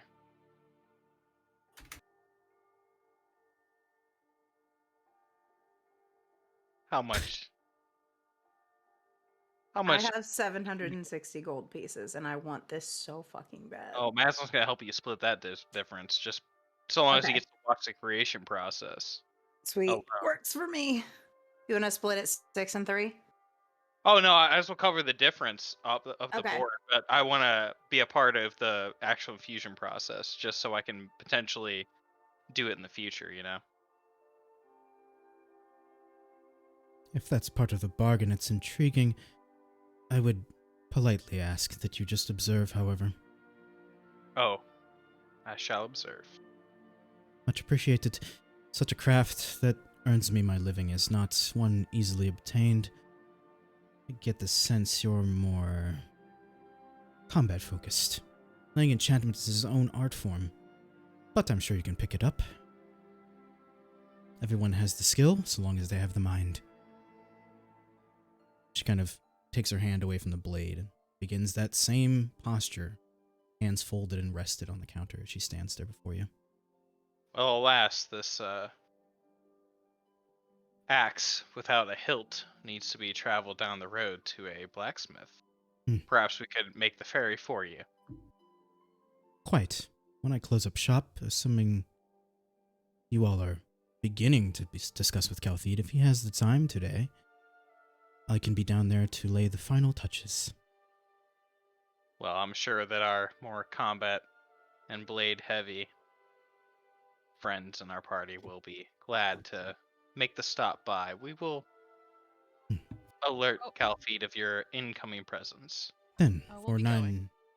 900 gold pieces, the blade is yours. Done. Well, let's not hash out final details until we've completed all the transactions we would like. So far, we have the sickle and the blade. Yes? Somebody buy something else. I mean, yeah, I want that. I mean, I want that ring. The Ring of Spellstorm? Fuck, Yeah. I do too, but I don't know if I'm going to use it enough. Certainly, as she kind of, the case is still open, she picks it up and places it in front of you. 950 gold pieces. I presume, because we're now talking about the excess of 2,500, we're using a charter, yes? Yeah, Understood. we have Pleasure one doing from a business. previous encounter. Spends all the same, so long as it's valid. DM, quick question. That blue crystal we were discussing, did anything come of that? Oh, sorry. I completely no, it's fine. skipped over I that. just remembered too. He would have allowed you to appraise and add 250 gold pieces, or 240, was it in your notes? Yeah, 240. It says approximately 240. 240. Into your charter. So consider that also either split amongst you or Drusk. You can just hold on to that yourself if that's something you would like to do. It's totally up to you. I'll just calculate it onto mine. It's fine. Gotcha. I presume most money is party money anyway, so. Yeah. Oh, the 3 items then.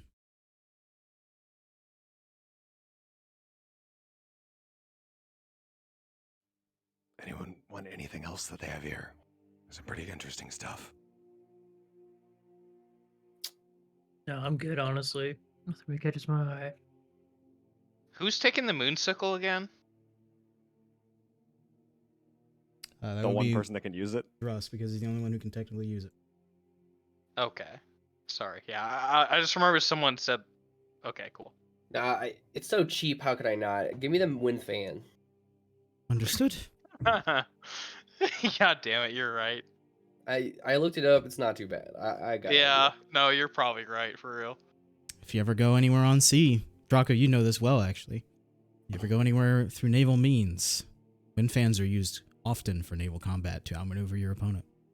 I will also mention I have a feather token that is a fan already. Mm-hmm. That does something similar. It'll fill the sails of a ship, increasing its speed by 5 miles per hour for 8 hours. But it doesn't do the gust spell, which can also be used offensively. Yeah. Also, the fan will break down over time. Yeah. Talking just shy of 3,000 gold pieces. I have to inquire, though.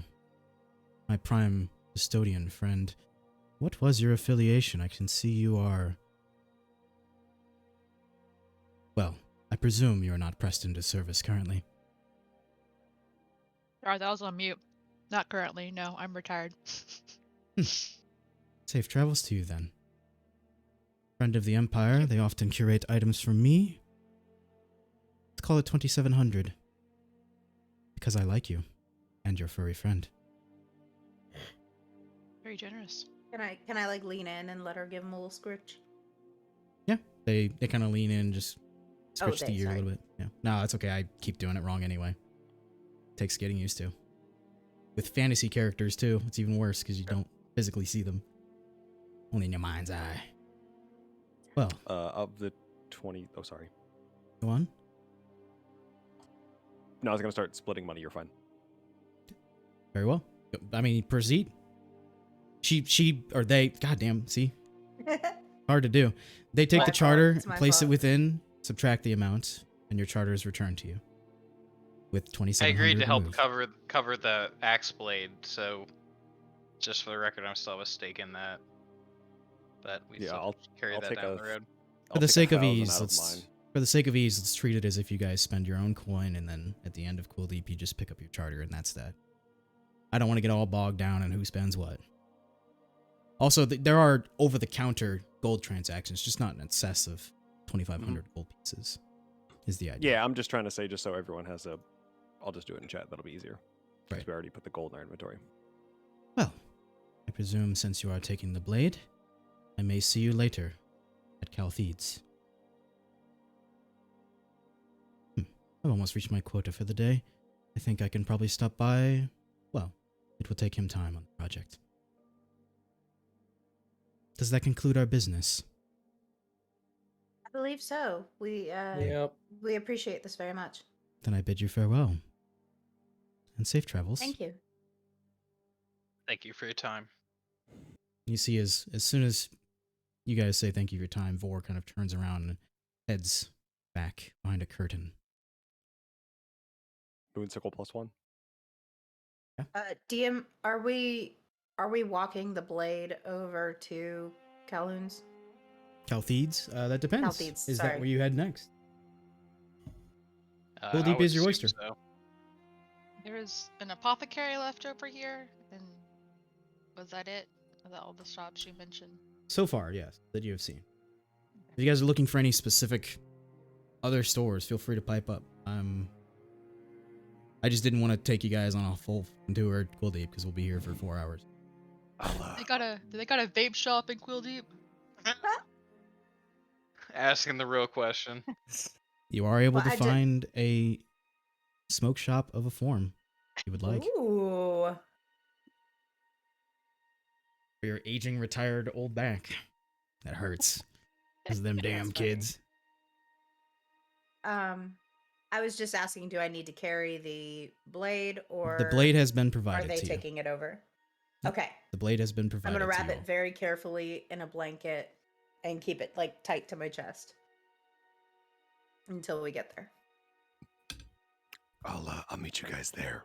I want to stop by the herb shop real quick, see if I can pick some stuff up for us. I doubt that they sell turkey legs at the herb shop. I What do you imagine I can cook the find some. turkey in? Like what? Of course True. they do. True. Listen, I can find meat later. It's a big city. Someone's got to have meat. Actually, everyone here's a vegetarian. Shit. The whole goddamn city. Whole city. It's fucking Portland in here, man. Sorry, Portlanders. Okay. As you begin to push open the very squat, simple door of this unlabeled apothecary, you see it's a little bit more than you bargained for.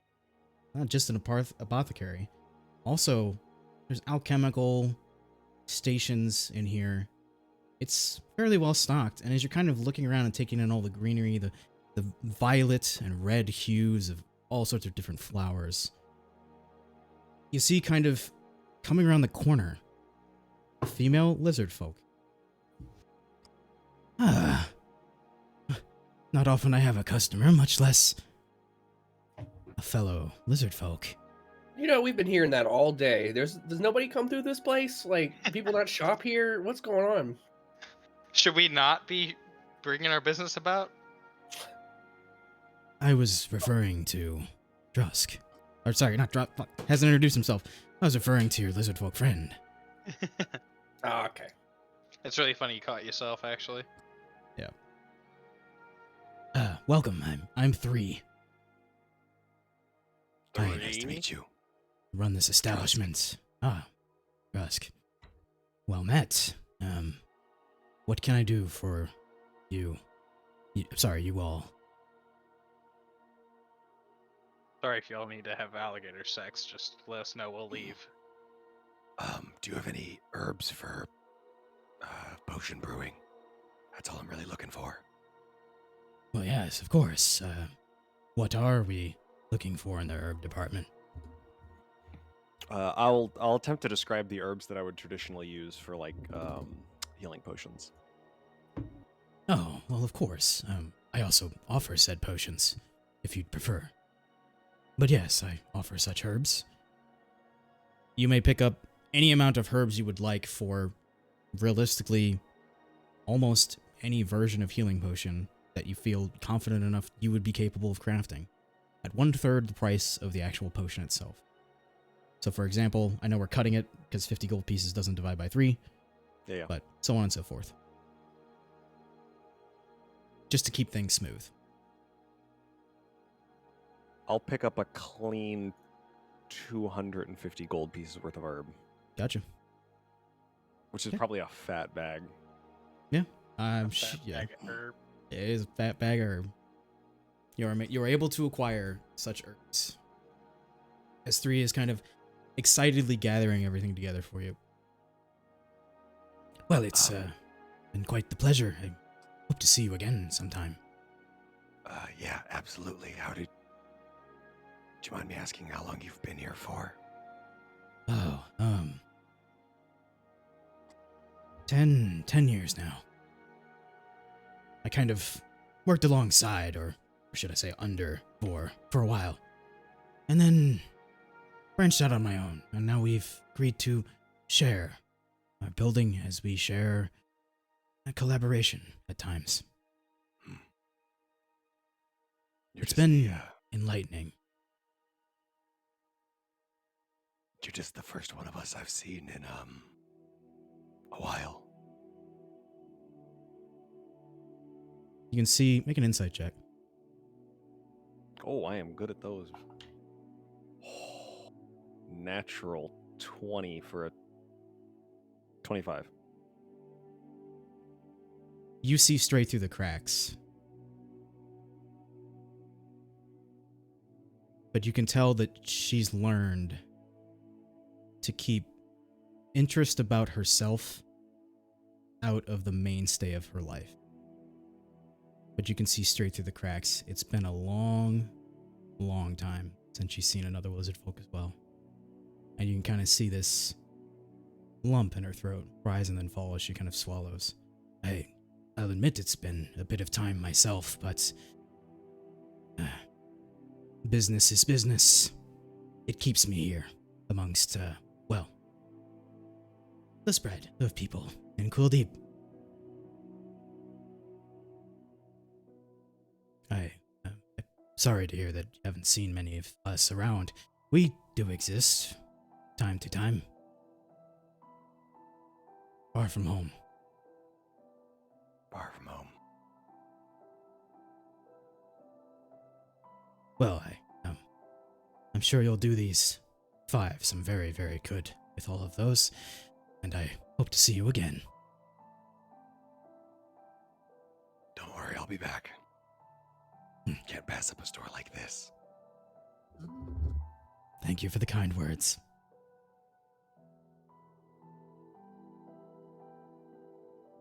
To the blacksmith. Yep.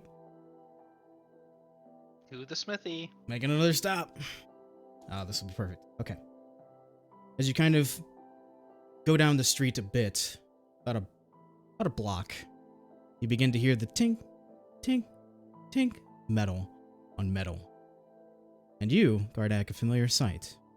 The squat stead and smithy of Calseed Forseth, with the title above hanging proudly.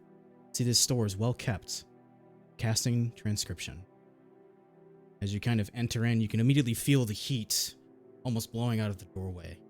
You can see multiple forges, some smith hands out and about, kind of working on their own little thing. You can see one almost etching into the blade of a dagger, working carefully. You can see another one basically folding steel back.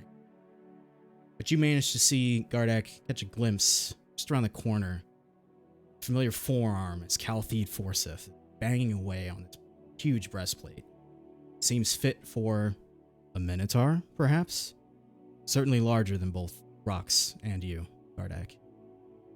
And as you kind of come around the corner, the six of you, you can see Caltheed, a human male, dark of skin, just banging away on this chestplate, but then looks up and immediately notices the bronze armor as you guys kind of shift. He goes, Gardak, me boy.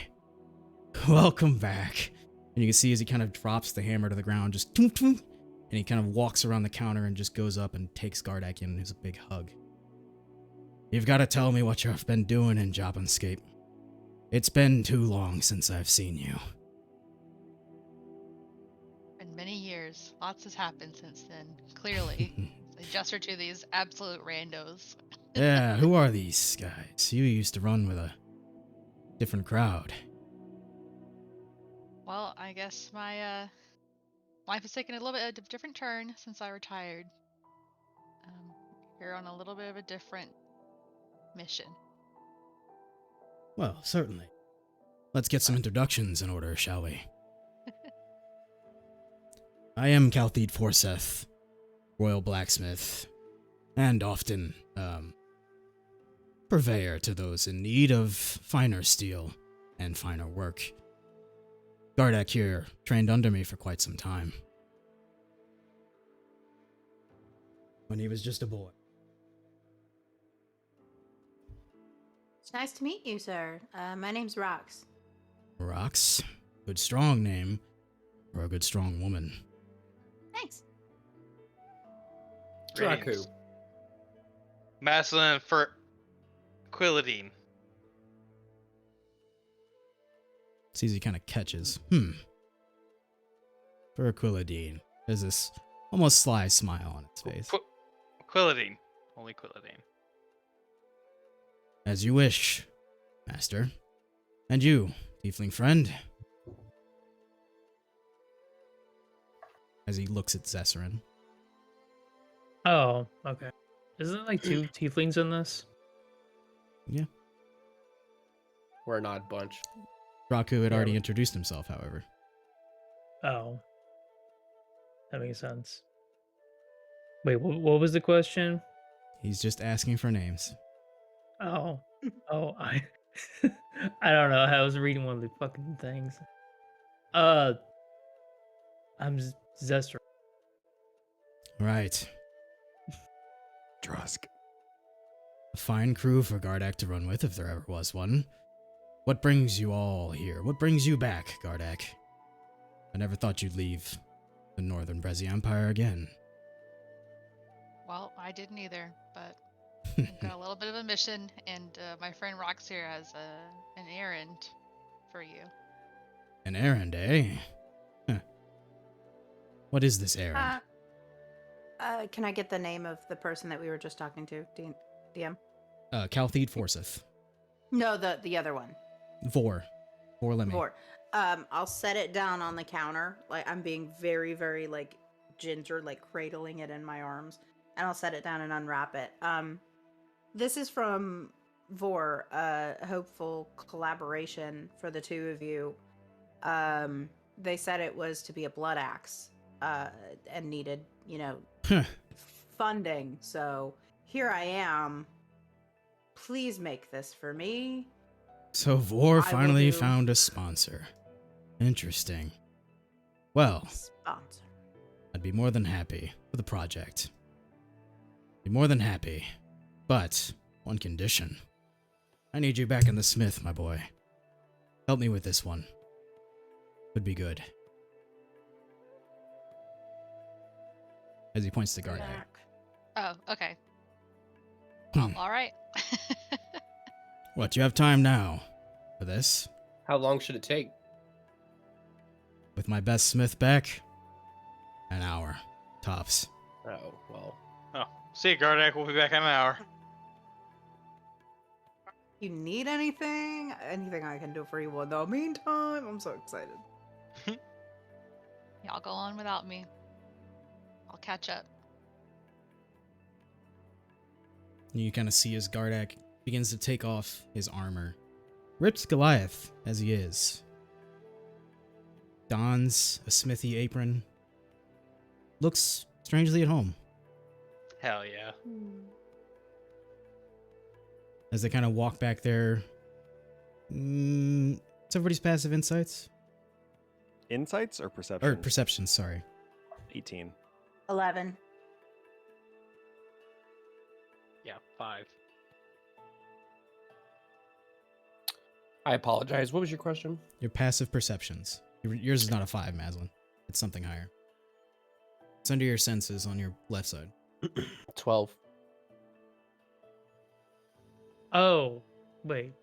The Passive perception. senses? Passive perception. On your left. Here. Help you out. Investigation or insight? Perception. The one above it. Oh, 15. Left center of your character.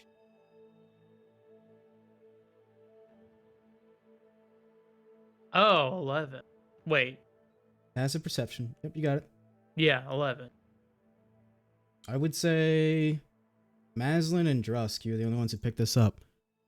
As you begin walking back with Caltheed, Gardak, he kind of turns and he's like, so, do they know about who you really are and what you protected? As they both cross around the corner. That's about the last you two can catch. Gardak. One pro tech. You haven't told them, have you? Well, no. That should be quite interesting. Well, lay the blade there. We'll start on a haft for this. And as Gardak, you pick up the hammer, you realize you've been to other smithies, have your own smith tools back up in Jopinscape, but there's a reason Caltheed is the legendary smith that he is. With other tools, it was like a butcher with a dull knife, but his are to perfection. As you kind of pick up the hammer and begin working alongside Caltheed, there's laughter and a return to familiarity for you. All those years working under Caltheed kind of just comes back immediately. The 5 of you have about an hour you can burn if you would like, or you can hang out in the smithy and watch them work. I need rations. It's not hard to go by a general store and pick up some rations. I'm also will- following this trend. Yeah, I'll try to find the smell of meats Yeah, I was gonna say and buy food. some lunch. Let's go get some lunch. Okay. And then I'll spend an hour attempting to attune to the moon sickle, which I didn't quite catch is a +1, correct? Yes. Okay, wanted to double check. Moonsicle +1.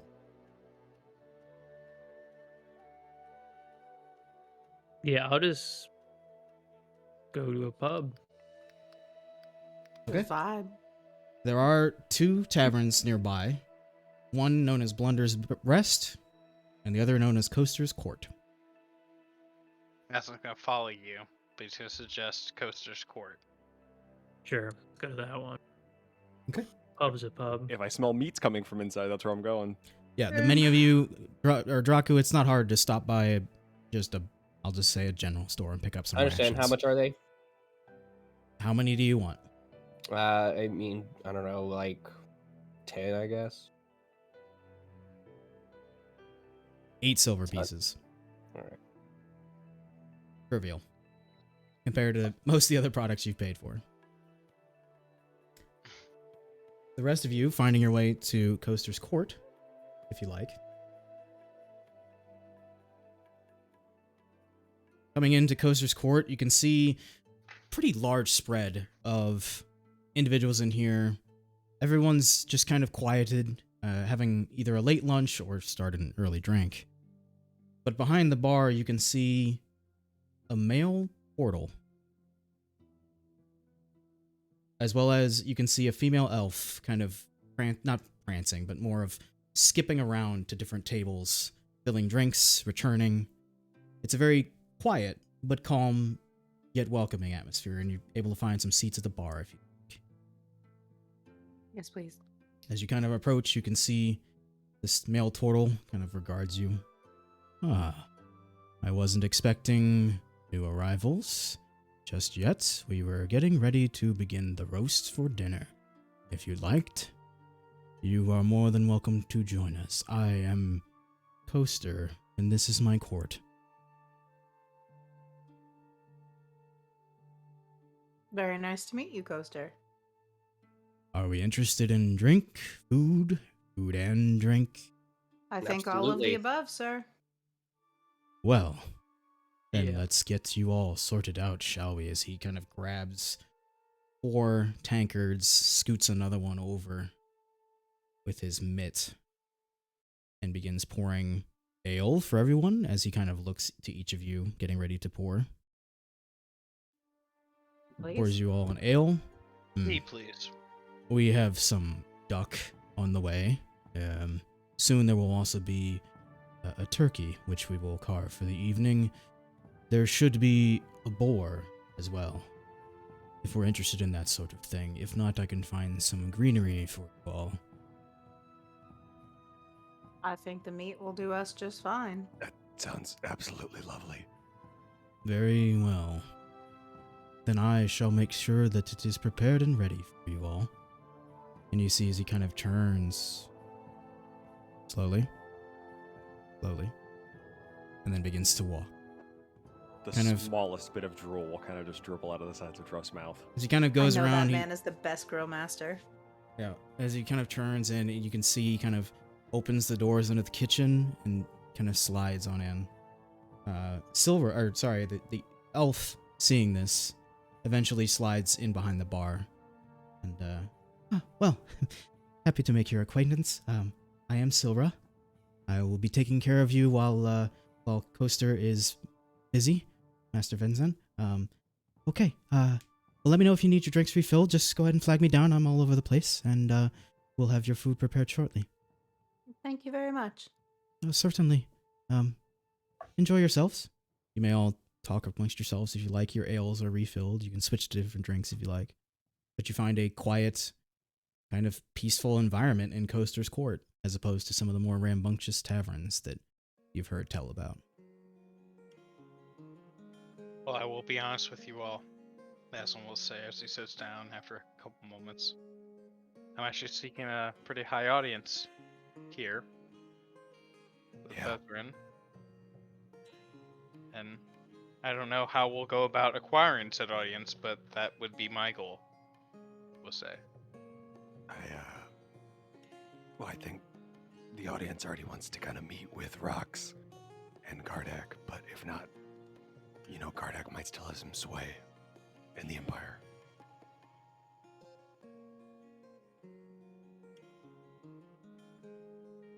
Could be wrong, though. Who knows? Yeah, let's see what they have to say first. It could kind of change no our motivations. I'm in no hurry, as I would not want to jeopardize our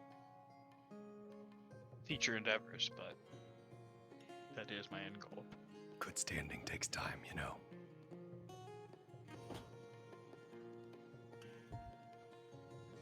Well, this in mind, unless there's any other discussion to be having in the tavern. You all are greeted to nice meals, are able to pay a tidy sum of a gold piece each for your meals. It's not necessarily 'em all. expensive. There you go.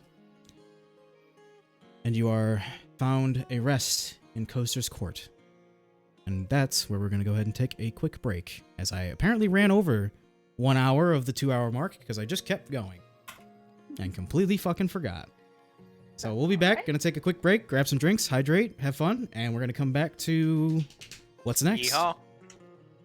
Seeking higher courts.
And then you stay great while you're great. Don't be anything less. All right, we're back. Zestrin, why are you so rich? Bougie, bougie, bougie, bougie everywhere. Okay. Bringing us back, you all having completed your meal inside Coaster's Court. I presume. I mean, it looks like a bunch of people are still working on their meal.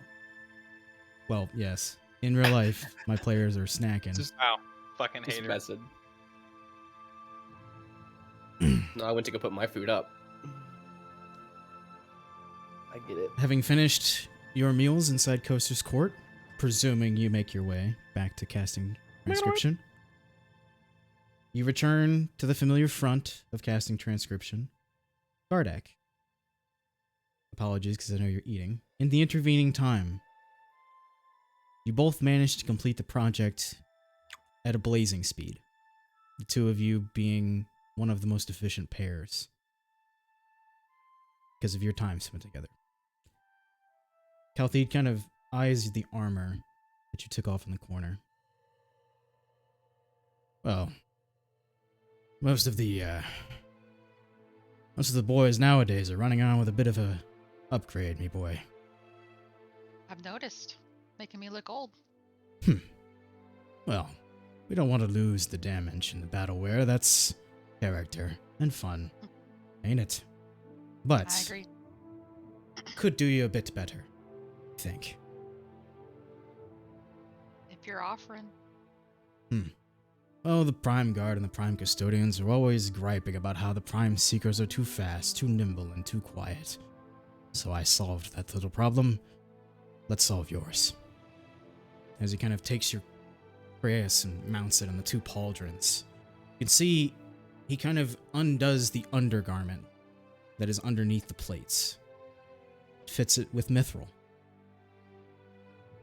For the purposes of this, you will no longer have disadvantage on stealth checks while in your armor. We will sort it out after the game, as with another thing that is forthcoming. Sorry, my apologies. Pretty hot. Only the first time being back. I will make you a custom armor piece for it, but essentially what it does is it removes your mithril and gives you +1 to your AC. Or it removes your disadvantage on stealth and gives you +1 to your AC. We will sort that out after the session.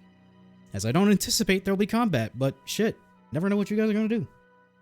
Also, my apologies, guys. For some reason, I thought we were at the 3-hour mark. Turns out we're only at the 2-hour mark, so we're right on schedule for where I thought we were going to be. For some reason, I thought 1 o'clock was too far away from 11 o'clock, because I'm dumb. Anyway. The secret 13 o'clock. Yep, the secret. I don't 13. like o'clocks. Fuck o'clocks. No one always hate me o'clocks. It comes to mind as well. My boy, some of your friends are probably looking for a little bit of upgrades themselves. I have some items on sale. I'll lay them out in case they're interested. Absolutely do so. I think they would be very interested. Hmm. So, this group likes to shop. Well, let's make it quick, shall we? You know how much I hate dealing with customers. How could I forget? So, for your guys' knowledge, almost as you guys return, he lays out 3 items. Studded leather armor of force resistance. He has multiple of these. However, he pretty much lays out the one. He also has multiple just studded, if that's what you like, for a lesser price than 350 gold pieces. He lays out bracers of defense for 400 gold pieces, as well as a sentinel shield for 600 gold pieces. For how much? 600. I don't think we have any money. Did you guys spend it all? I mean, I did. everything Zestrin should have all of his. Gardak, I imagine, still has a shitload, and Maslin should still have a reasonable amount. Yeah, I have a decent amount. Yeah, I have just over 1,000 gold. So That's where it was. Maslin, the difference on that the difference on that axe would have been 230, by the way. Right, yeah. Okay. How much are the bracers of defense going for? 400 gold pieces. Ah, God. Oh no, I just... That's fine. Regardless, as you all return to casting transcription, you can see Kalthid kind of wrapping up the rest of his tools, almost bundling them up in this little mat. You see Gardak just affixing the last bit of his paw. And there before you, in front of the spread of items, you can see the axe, now complete with haft and hilt. Ah, see, that's what I was going for. I knew there was some reason why I wasn't spending money. The axe now completed.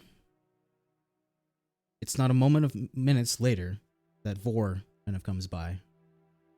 The once again androgynous half. Ah, I see that the project has been completed. That is quite well. Shall I lay the finishing touches?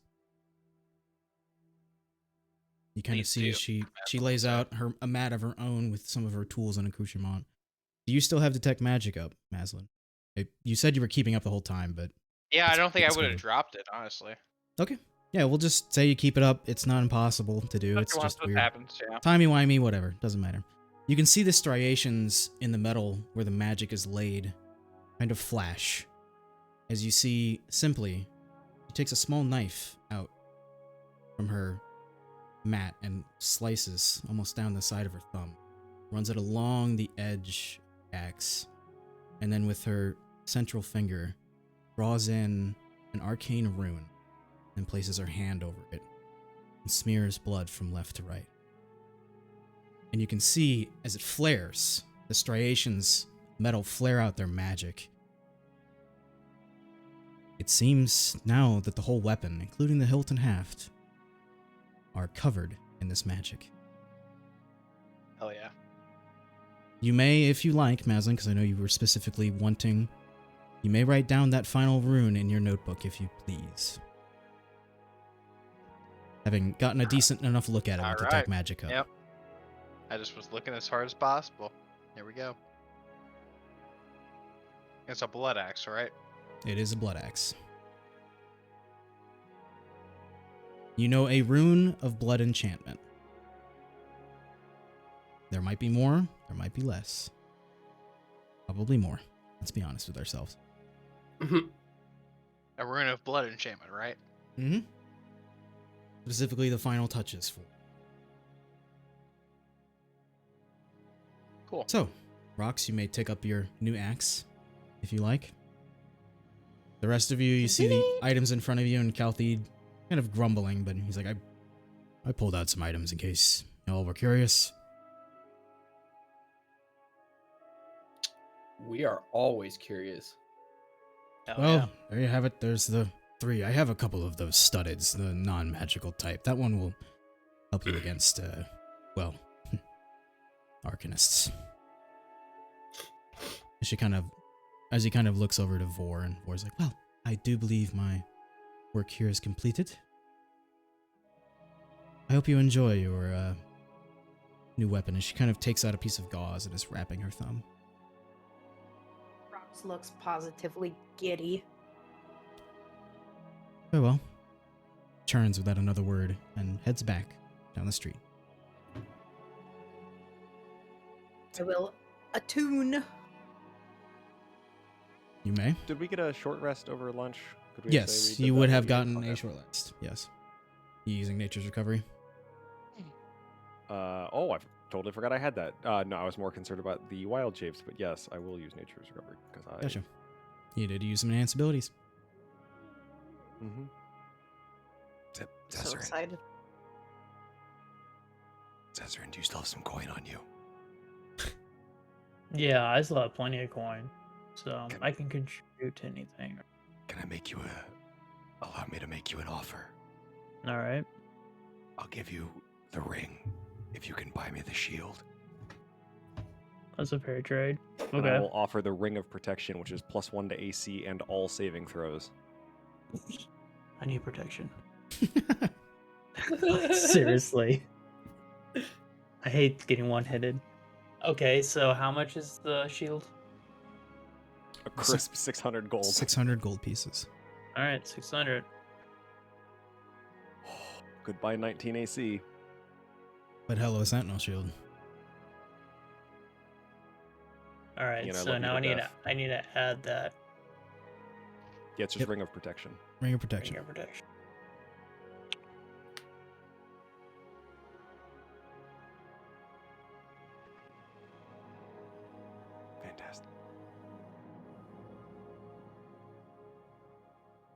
Well, if that's all, then I suppose you'll be on your way, my boy.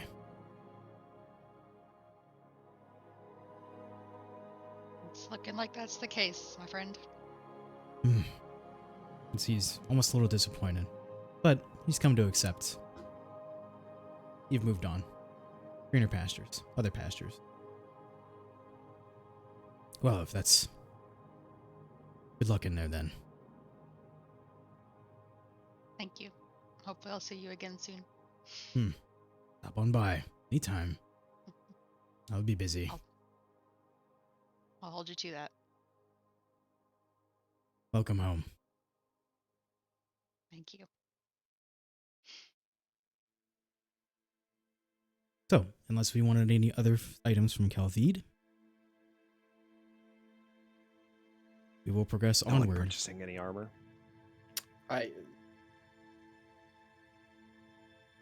I've been trying to figure out what I have studded leather already, so I think I'm okay. Okay. So, off to make an audience in the Keenspire, is it?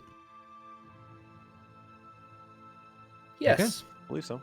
DM, I will say very quickly, just for your notes, my passive is now 23 for perception.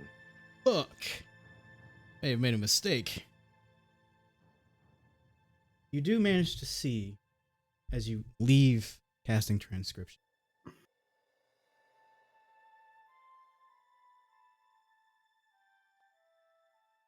you see descending as a shadow passes over the top of all of you.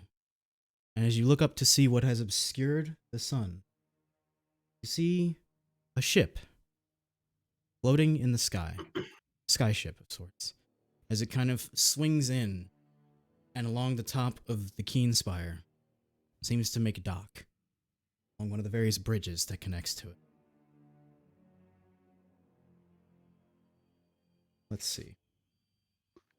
Real quick. Where did I put this note? Draku, I would like you to make a general wisdom check. And Gardak, make a history check. You said wisdom? Yes, for you, just And that's- wisdom. And that's based off of my actual stats, right? Like the +2. Yes. Got it. Big Jesus 5. Christ, dude. I can't roll anything today. I'm 4. Say a 5 and a 4. Yeah. You guys are not aware of what is on the main sail, if you will, of this sky ship. Draku, you Can can't you tell me help. what it is?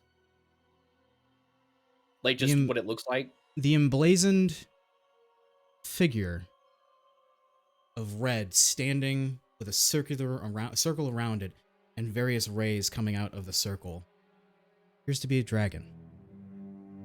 Okay. That looks neat. It does. It does. I have no further Draku, thoughts on the subject. you can't help but shake the feeling that this ship looks familiar, but you can't place it. You just can't. Oh, I get it. But as it docks, you see it come to a rest, and otherwise, nothing eventful appears. So, off to make our way into the Keenspire, is it? Approaching the Keenspire, you can see the multi-layered... This is going to be loud. I gotta turn this back down. There we go. You can see the multi-layered steps. About 15 steps and then a short platform. 15 steps and a short platform. Running down the center of these steps and two thinner strips along the line are these purple, almost violet rugs that kind of hug the staircase at each turn. And at the top, two braziers burning brightly with a pure white flame. The outside of this building, the door, which is at least 15 feet tall, bronze, double swing-in double door. Standing outside, you see various members of the Prime Guard, all in their respective armors. As you approach, they all regard you, but mostly look to Gardak. Seeing the older variant of his armor, you see some curious looks. Anyone who would like... Actually, hold on. Let me back up. quick. Got my notes out of order. Tell you what, I'm gonna do this real quick, so my notes are no longer out of order. There we go. Yep, it's not out of order. Great skyship, guys. It was cool. I've seen a skyship before. I don't think I have. I think Drusk has 2. I think he has no idea what the fuck they are, but I think In he's fact, seen them.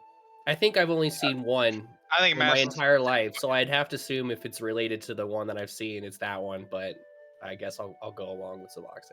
Since you figured it out, player Dylan of Draku, it is the very Oh, I same remember ship. it. Okay.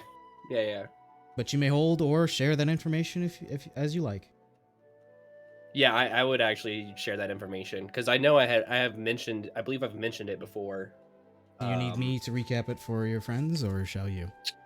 Let me look real quick. I think. Actually, to be fair, you saw 2 skyships. But Okay. that one is the You're right, familiar yeah. one. Yeah, it was over the Kingdom of Slagblade, but that's about all I remember. The skyships were, yes. Yeah. It was over Port Originally. Talonvale that they were engaging. One seemed in pursuit of the other.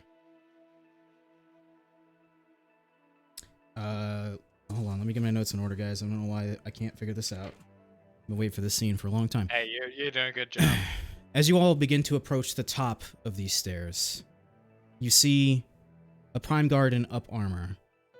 Gardak, you immediately recognize this as Zagvok Ludruk, an orc in this Prime Guard armor. He is the commandant of the Prime Guard. And he's also in the King's Court. As he sees you all at the front door, he regards each of you and then notices Gardak gives him a nod of respect. What business do we have inside of the Keenspire?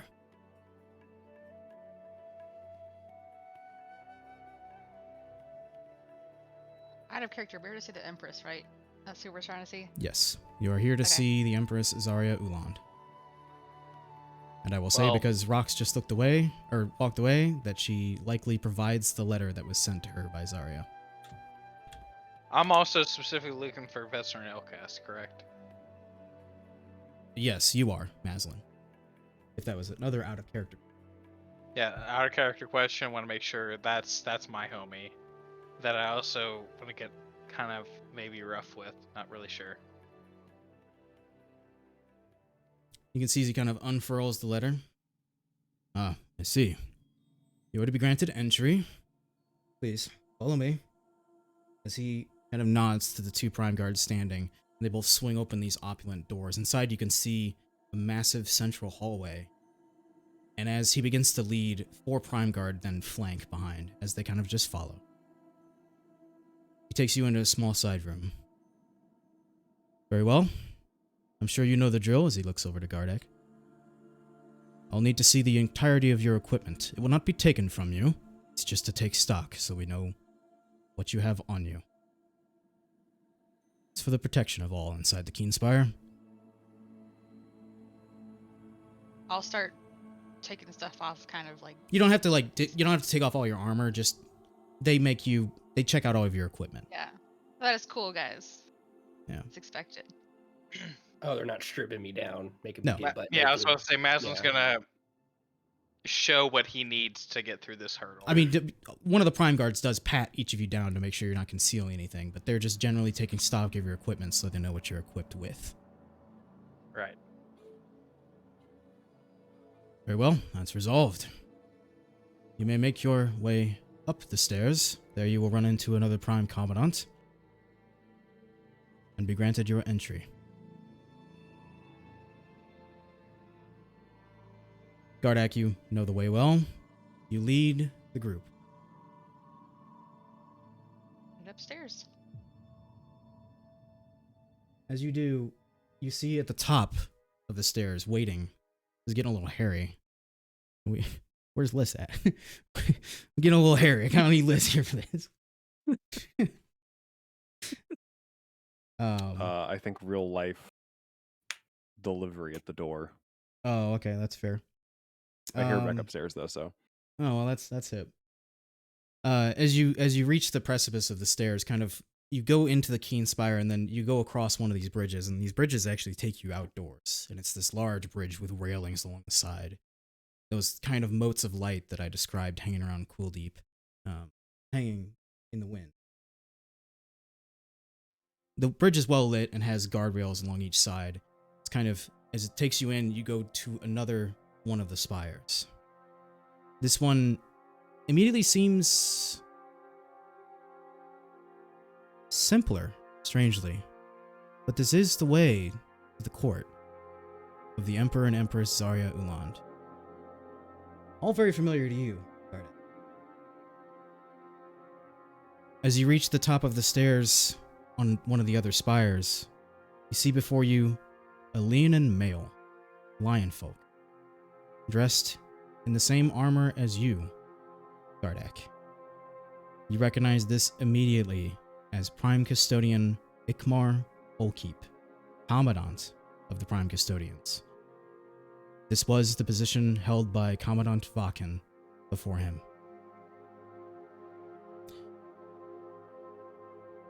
I see you have returned, Gardak. I have, for the time being, yes. A runner was sent. You are to be granted access and entry, and allowed to share words with the Emperor and Empress. We bid you welcome, Keenspire. Thank you. Please follow me. As again he nods to two now Prime Custodians, no longer Prime Guards, on each side of the door. You can see each of these Prime Custodians is holding a long staff. Very simple in design, but with a single gold band around the middle. Otherwise, strangely unremarkable.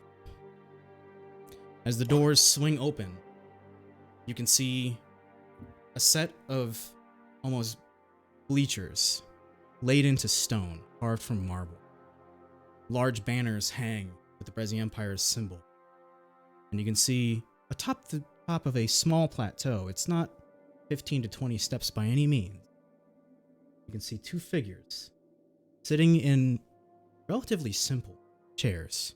You were kind of expecting, everyone except for you, Gardak, an opulent throne room. But it's all very muted, simple, direct, and there's a sense of showmanship to it, but also a sense of no showmanship at the same time.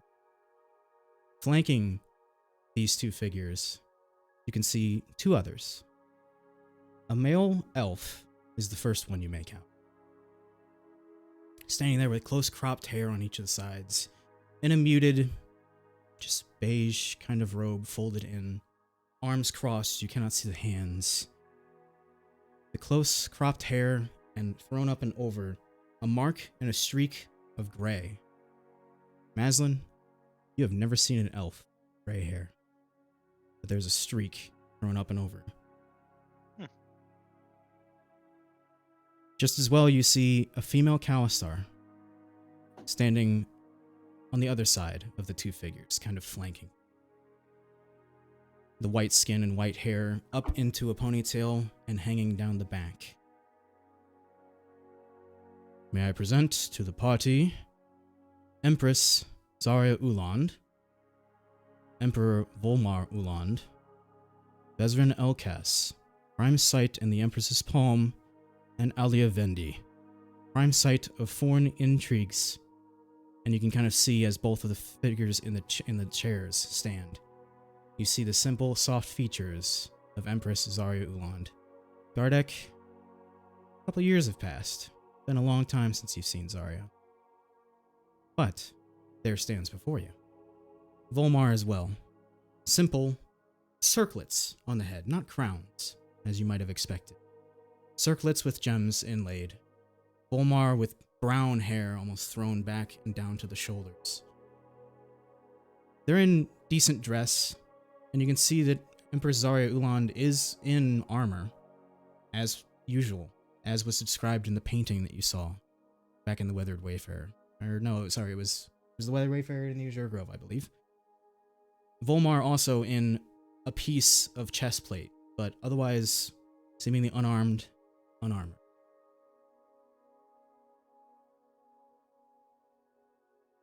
Find this, never gonna find this, never gonna find this.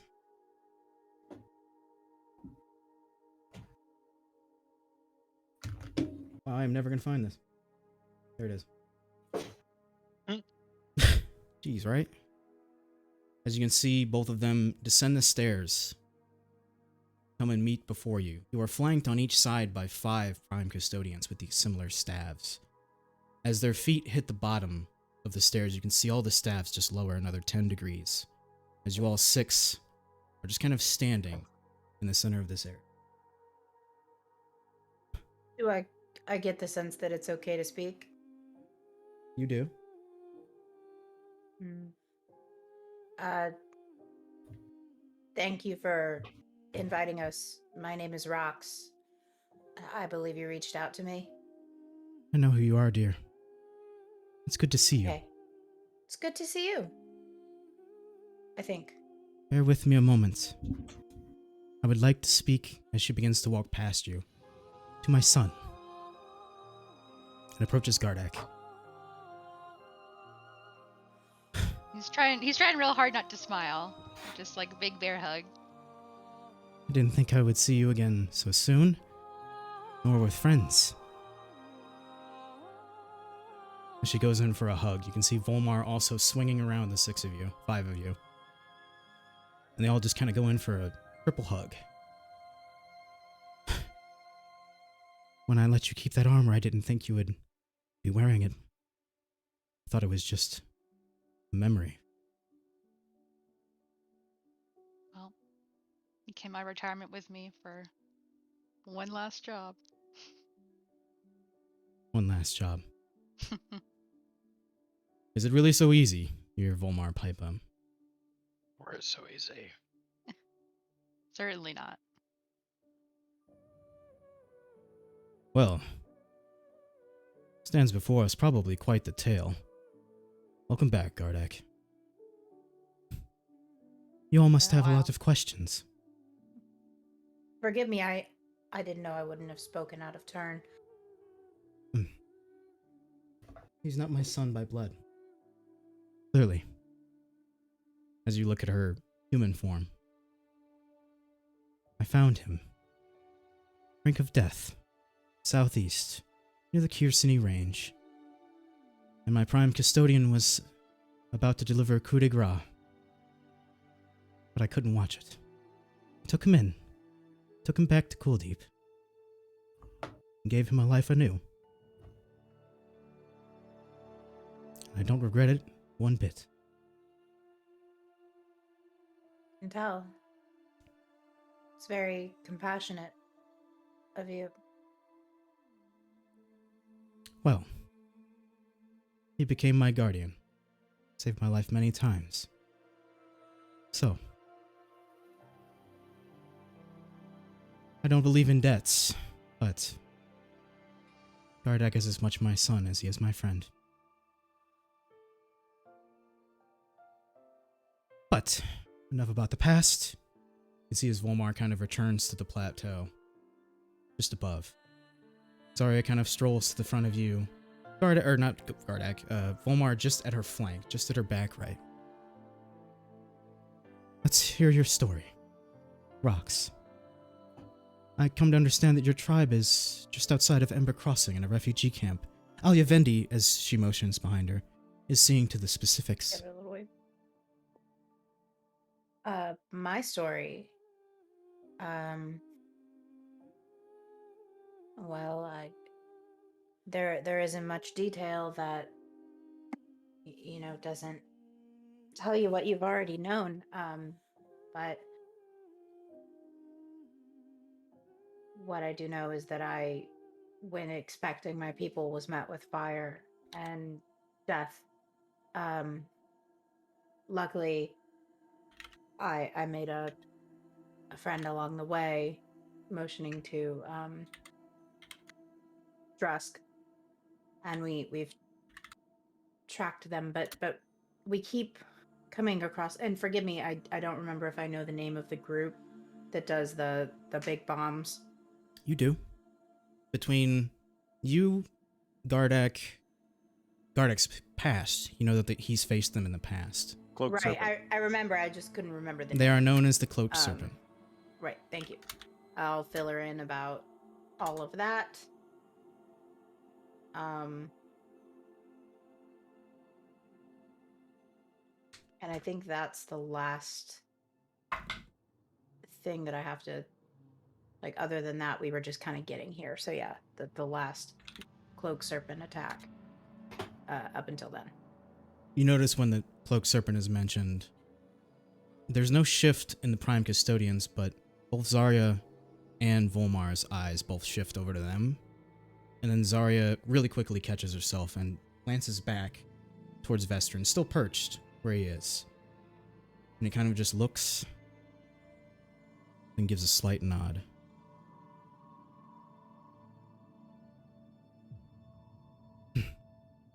A nod to what? Just a Russ, forward. can I have those jars you've been carrying that we found? Oh, yeah.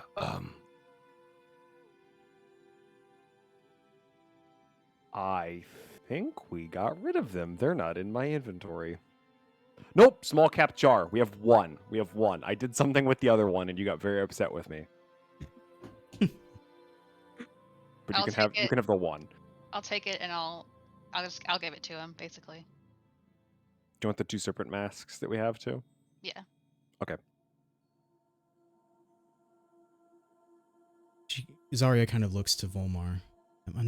I don't understand how this happened. They were vanquished. Gardak, you yourself. Yeah. I was there. But here they are in our hands. And you don't know why they attacked your tribe. No. In fact, any insight would be helpful to me. You can see as Zarya kind of looks back to Alia Vendi. Those who would like... Let me even see what this might be.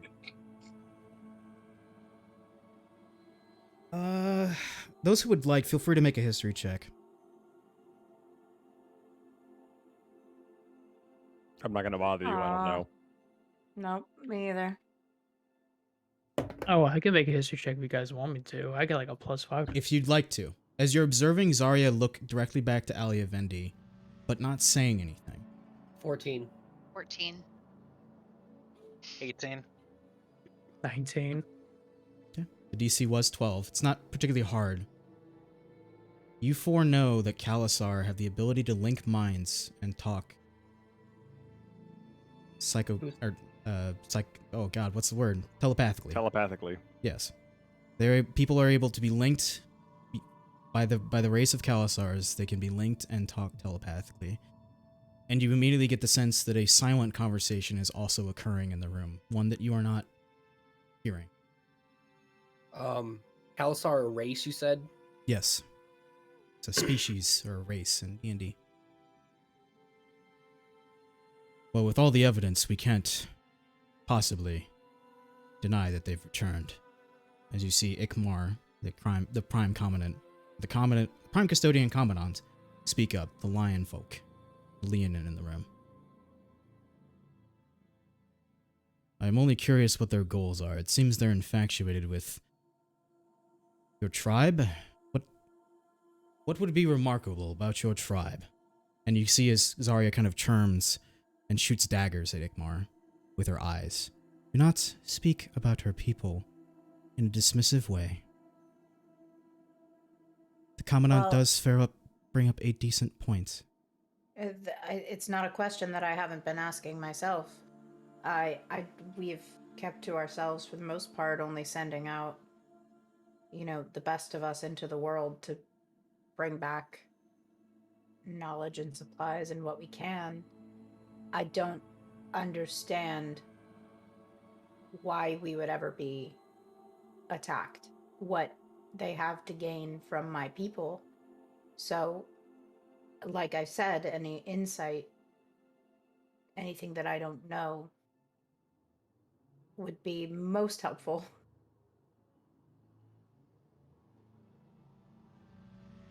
See, everybody's just kind of thinking in the room. At this point, you hear Vezrin first time speak. Perhaps it's not about the people, it's about the location. Something they wanted. Were your people outright slain or just displaced?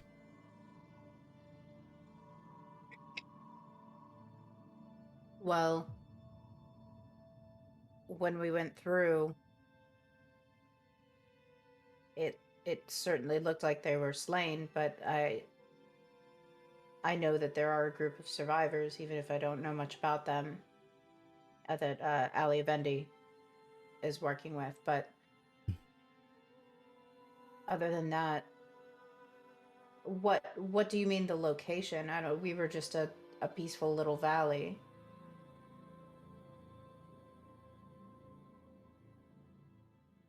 It's an old story, not one that I would repeat in this court.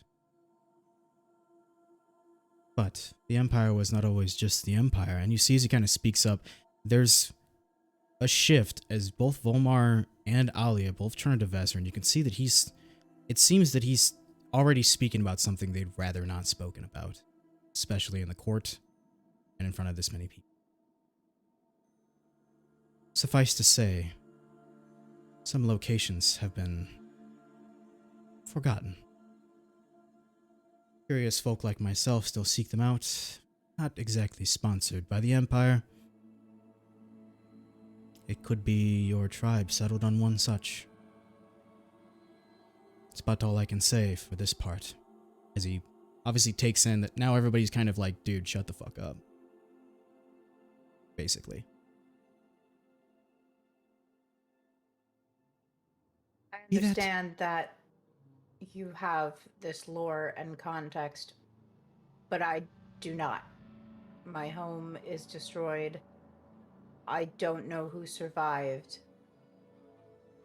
We don't need to talk about it right now, but is there any way? And what can I look up? What stories can I go through? Who can I talk to? There's something I'm missing here. Something that you all clearly know.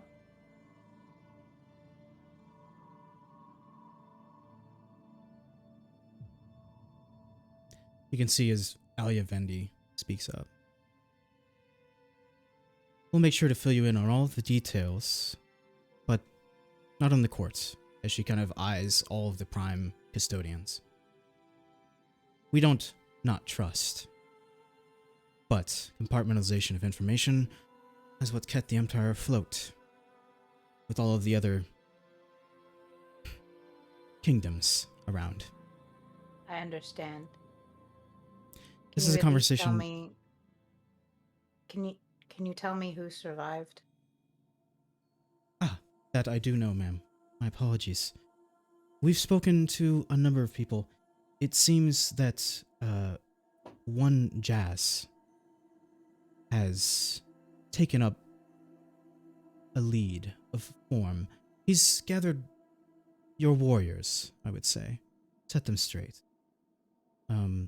I did not specifically ask about any civilian leadership, as we weren't particularly concerned with it. However, I did ask around about you. It does seem that Den and Ilre, their mother and father, are alive. However, we were not able to locate Nyx. Your brother, I think it was? Mm-hmm. Your people were not able to find him after the attack. Okay. As for Turs, which was always an outsider of your tribe, they were not located either. I think that's about the people that I had looked for you. Okay. Other than that, your council, your Mors Espy, seems to have seemed mostly intact. They were elated to hear of your survival. Well, until I can be filled in more, that does help. Thank you very much. So, I have to admit I'm a little curious, as Zarya speaks up. But I think this isn't an Empire matter.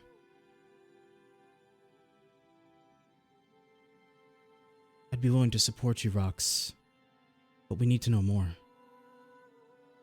What do you need to know? I think Vezran here is right. much as I hate to say it, something special about where your tribe was. Something they wanted. Maybe they're working on it now.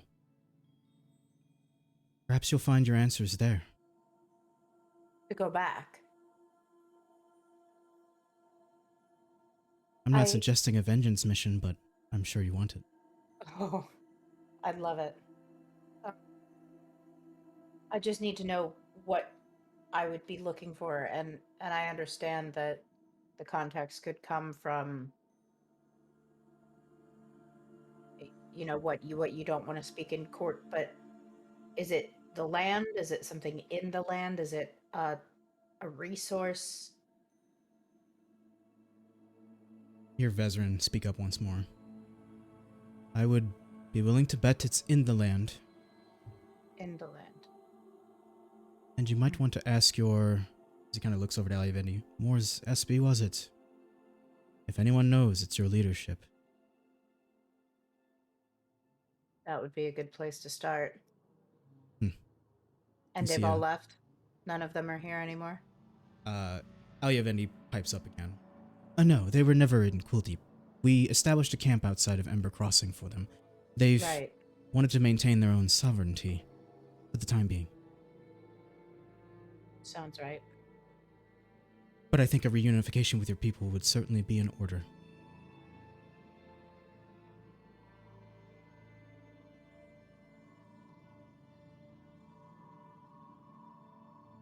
I think that sounds like a good place to start.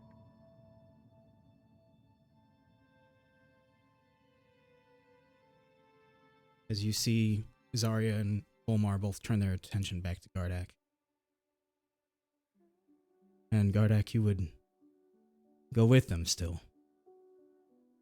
Seems I have some unfinished business. We are very curious about this cloaked serpent. They made an attempt on the Empress's life many years ago. Gardak successfully rebuffed it, and we thought that was the end of them. But it seems it's not done yet. So, that in mind, he kind of turns to Prime Commandant Ikmar. One sec. Where is my... Okay, it's on this previous page. As he turns to Prime Commandant Ikmar, and Ikmar immediately begins to walk over near the door and kind of receives an item. One of the staffs from one of the Prime Custodians in the room. You can see it's in its own case. And as he does, he returns back over to Zarya and Volmar, kind of holding it before. And you can see Zarya approaches, kind of takes the staff edge, lowers it down to her side, then approaches you, Gardak. Well then, my son, I suggest you take back up your art form that you created, because they're going to need your protection. As she holds the staff out to you. It would be my honor.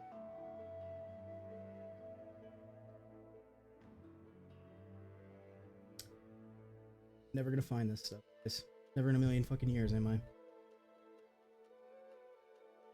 Gardak, as you kind of take... have D&D notes. Yeah. Yeah, we're never gonna forgive you too. Gardak, as you kind of take the staff, you can see everybody kind of takes a step back. The rest 5 of you following suit. The Prime Custodians kind of raise each of their staffs, similar staffs. Gardak, you begin a small flourish as you begin to twirl, remembering the Kurani, the fighting style that you developed. And you guys see Gardak, strangely, without the shield and the sword, very adept, quicker than one in such armor ought to be. He kind of does almost a bit of a jump and flip as he's got this staff, swinging both ends into the air, flaring.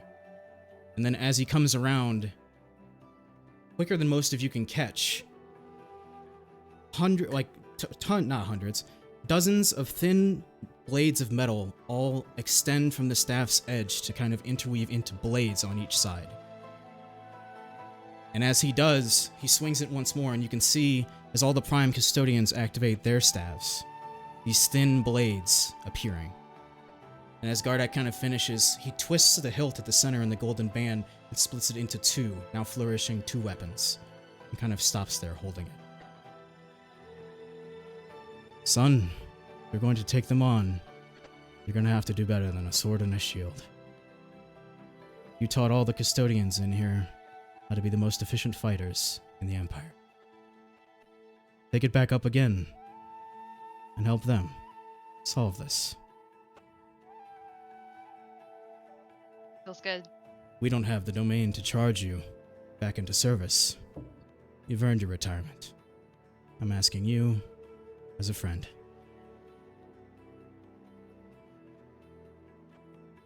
That in mind, as all the Prime Custodians kind of rest their weapons back to where it was, Gardak, you now unextend the blades, standing there once again with a rather innocuous staff. It's going to take you a bit of time to pick back up your fighting style, Gardak, but when you do, it will be efficient to serve your friends.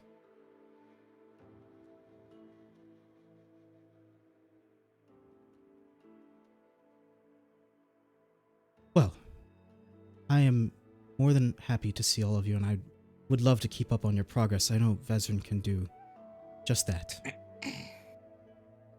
I apologize that we couldn't be of more, and you hear as the doors behind you barge open. There's a sudden large noise as large double doors behind you move, and through them progresses a small squadron of Prime Seekers. At the front of them, one who appears to be wearing a pauldron, denoting rank. As you guys all turn back to Zarya. Notes. You see her say, Commandant Prime Seeker, this is quite an inopportune time, as you are doubtlessly aware. And he kind of speaks up, almost sheepishly, bowing a little bit. Agreed, my Empress, but I'm afraid, per the Northern contingency, I must speak with you. As agreed, the Prime Commandant shares a glance between a few figures in the room, Vezrin and Alia both taking in the mention of the Northern contingency. There's a sudden pause. Everybody kind of gathers near the bottom of the pedestal. Volmar, Zarya, Vezrin, Alia Vendi, and this Prime Seeker. Perception check. From everybody? Yes. Assuming you want to try to hear anything. Dirty 20. Yeah, 12. 17. 10. Big 10. 15. Okay. Drusk, Rox, you kind of pick up on this. You hear a few words. Ularin, Zadra Castella, which sounds more like a location. Vinkun's Recusants. This you both recognize. Vinkun's Recusants was the group of defectors you met along the path that offered for you guys to join the burgeoning rebellion in the Northern Empire. The short phrase, Cyril would never dare, embroiled though he is, as spoken by Volmar. As he kind of turns back and gives a kind of a slight smile to all of you. Pardon us a moment, says Volmar. As everybody kind of retakes their places, the Prime Seeker standing next to him. He says, mobilize the contingents of the Mailcross Garrison and Port Talonvale. Tasked the Prime Seekers of the 3rd Contingent out of the Limehold Garrison with targeted reconnaissance. I want reports thrice daily, as per Tier 2 of the Northern Contingency. Zarya kind of puts a smile on. Apologies. Having a progression of rebellion in the north, and it seems that the Strassi dynasty has thrown in their play as well. None of your concern, mind. We're sorry that our meeting was interrupted at this inopportune time. We need to have a discussion regarding these developments, unless there's anything else you all need.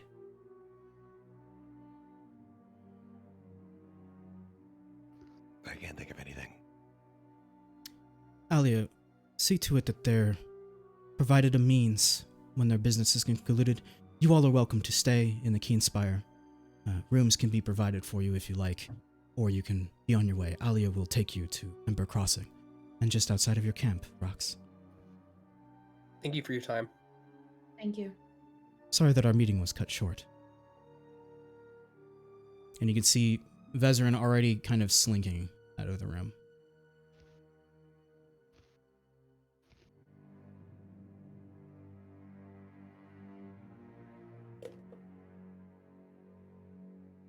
So, you are bid leave of the room. You make your way. Alia's with us, right? Alia Vendi is approaching the edge of the room with you. When your business is concluded here in the Keenspire, return to me. I can hasten your journey to Ember Crossing and just outside of your people's camp. Alia, who would I ask about what I don't know?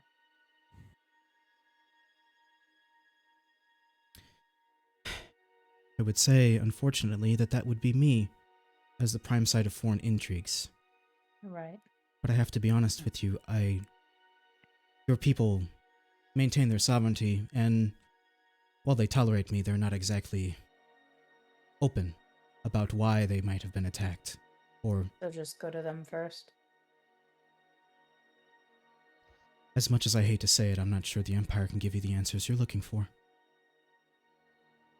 But Makes sense enough. there is always my counterpart, Vezerin. He had a life Vezerin? before the Empire. Maslin's going to speak up at this point and say, I would like a private audience with Veteran, if at all possible. You may be able to find him in his study. 3 doors down, 2 on the right. Maslin will immediately follow these directions. Seems like he's in a hurry. When you're finished, again, whether it be today or tomorrow if you choose to spend the night in the Keenspire. Unless you would like to make the journey yourself, I can hasten you along. I think we should all talk about it probably first. By your leave, then. You know where Thank to you, find me. Alia. If I'm not in the main chambers, which you can always send for me, I'll be in my study, 3rd door down on the left. Perfect. Thank you very much. You're welcome. I'm sorry I couldn't be of more help. I understand. So, Maslin kind of having taken off after Vezerin. I presume the lot of you would like to follow. Yes. If possible, Drusk would like to find wherever we're potentially staying here. Right. Yeah, that's kind of what I was Want that thinking. as well. Yeah, and Drusk will try to find that and then just start working on some potions. Okay. Assuming whatever Maslin ran off to do was kind of his. Right. Aliavendi kind of motions to one of the prime custodians nearby. See to it, per Zarya's orders, that they all have rooms presented to them. You may either have your rooms presented to you now, or he will stand and wait for you to return. And you can see the prime custodian's like, well, this is what I'm doing now, on his face. He wasn't expecting to be standing there waiting for you guys to return, but if you guys... That's his job now. That's his job now. Welcome to being a prime custodian. Yeah, I'll ask him to escort me to my room. Yeah, I'll go with him. I want to talk to him. Right this way, sir. Sir. As he kind of turns, you can see at the end of the hall on the left, just where you came in originally into this spire, there's a section, a hallway that is then sectioned into quarters. You may take your pick. We do not have any other guests in the spire tonight. There are rooms that should support up to 4 in each, or you can have single rooms. Once claimed, just flip the token next to the door so that no one knows you may be disturbed. Good day. Hey. As he turns, Gardek, are you interrupting his turn? Yeah. Okay. You mind if I speak with you as you walk back? It would be of no trouble, custodian. What is it you're curious about? Well, I've been away for a while. I just kind of wanted to get a read on the situation here. In what sense? The safety of the leadership or the affairs of the Empire? Both, either. I Well, always like to do my job to the best of my ability. And our conversation was cut short in the chambers. And I would like to hear from you as someone who sees maybe more than official eyes do.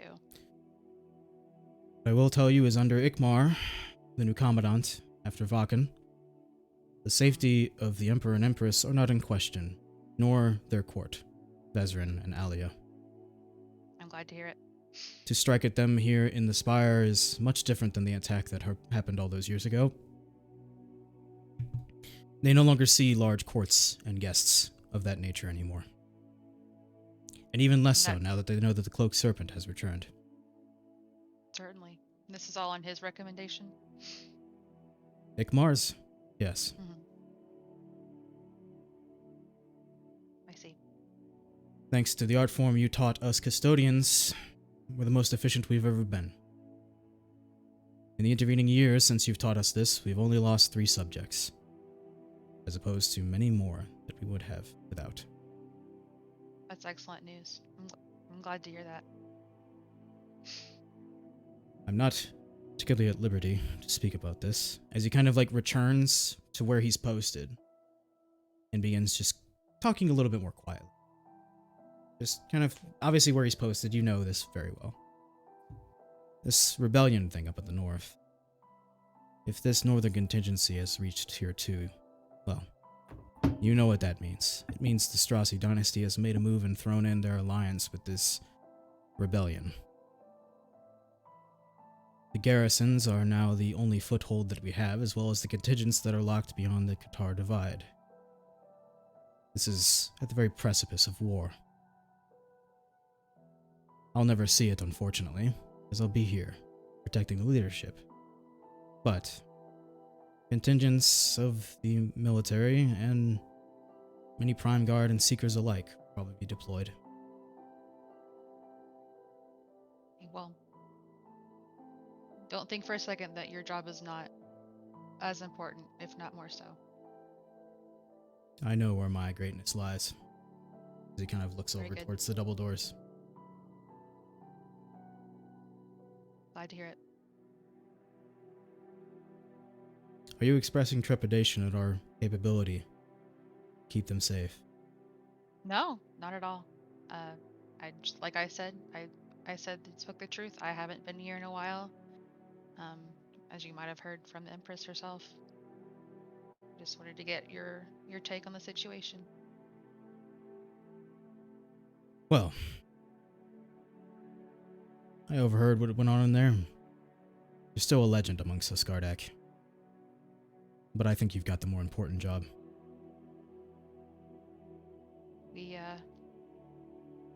We're going to be walking into something interesting. That's for sure.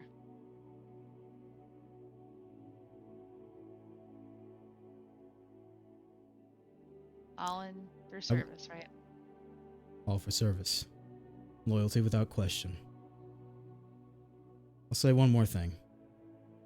Ikmar believes very heavily that now that we've reached this second contingent he's always been talking to us about, if war came, the solution would not be with armies. Something strange is going on, unexplained. Ikmar thinks it's all connected. I tend to agree. But it's not my place to worry about that sort of thing. I have my job. Of intrigue, spies, weird coincidences. Just because we haven't lost subjects doesn't mean they haven't been threatened. We've never been able to connect them to this cloaked serpent, but he believes it's all connected. And I agree. Seems like the more we learn, the more I'm convinced that I didn't do my first job right. But we'll get to the bottom of it. don't discount yourself. What you did still stands in the gallery of tribunals as one of the greatest actions us custodians has ever completed. Although I will say, if you were still around and Commander Vakken was still around, I don't think we'd be in this spot. I see. Shame you won't be by my side, but I know you've got better things to do. You've given me a lot to think about and maybe look out for. Go with honor, Gardak. Go with honor. Thank you for your time. And he'd just go back to my room, I guess. Okay. So we have going to meet with Vezrin, unless I'm mistaken. Maslin, Zesserin, Raku, and Rox.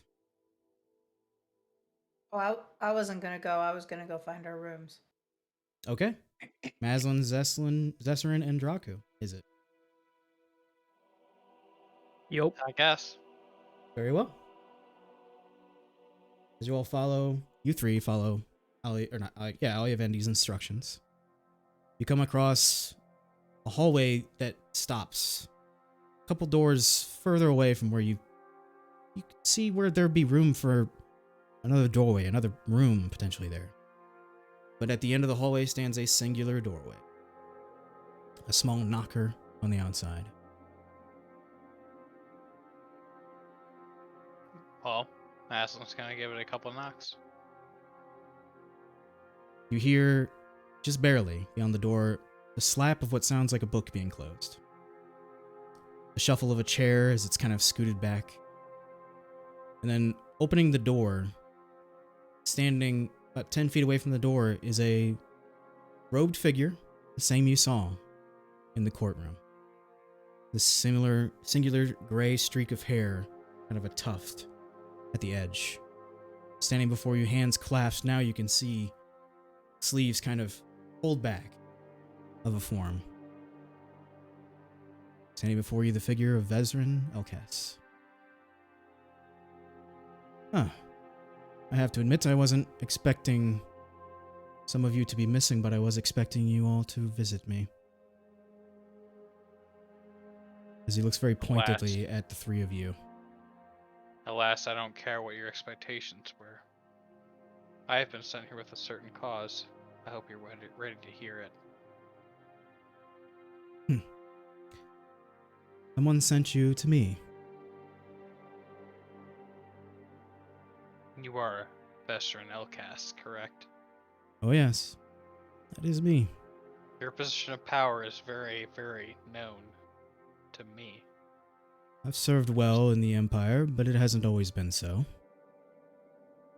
I find that being allianced with the Breszi leadership at the moment is most advantageous for me and for them, and for everyone.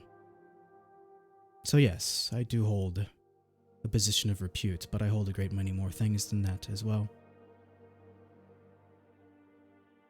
There's something familiar about you. I've been curried by a certain sect of elves, known as the Ferrant, to make contact and see how you feel about them joining your empire, or at least being a surrogate of it. Also, potentially more importantly, I'm looking for an elf. Someone named Gulain Ferranta. I'm curious if you have any knowledge about him. Whatsoever. I haven't heard anything about this Gulain you speak of. But the Ferrant. Good friends they have been in the past. They want surrogacy through the Empire. There's a potential for... Well, one cannot exist alone forever. Anyone wise knows this. It's very true, but they are sequestered in the Cordillera, far to the northeast, on Veclora. Or sorry, Esmia, which is the same continent. And you know well that it wraps through, basically, the Ferrants in the Cordillera are to the north of the Iodine Accord, which then to the south, Breszi Empire is. And So it there's a is of our geographic interest difference. to align ourselves southward more than what's happening to the northwest. The Accord is broiling with the city-states trying to make their own power plays. That much I can corroborate. Tell me, though. What is your name? Maslin, Quilldeep. You see an immediate look of recognition on his face. Maslin. I figured you would be older by now. Kind of stopped counting the years. Excuse me? Well, how is your father these days? He has left our world in pursuit of the knowledge of a cube that I also currently seek. Left our world. He was taken by assassins. I'm convinced of it, but I have no proof. At this moment, I'll ask you if you remember what happened to your father, or if you're being deceiving. Oh, actually out of character? I mean, yeah, I think I do. I mean, Your father was killed. Was assassinated. He was not taken. well, no, I know, but just taken He was was a using passive, right? euphemisms. Yeah. And also, I believe it was a cube of some strange nature that I don't think I still have in my possession, but if You do. I'm wrong. Oh, I do? Yes, you do have that Oh, stone. that's right. It's no longer colored. Okay, well. Yeah. As you I say probably that would. as you say that he has been assassinated, you just see Vezran's stoic form kind of melt a little bit.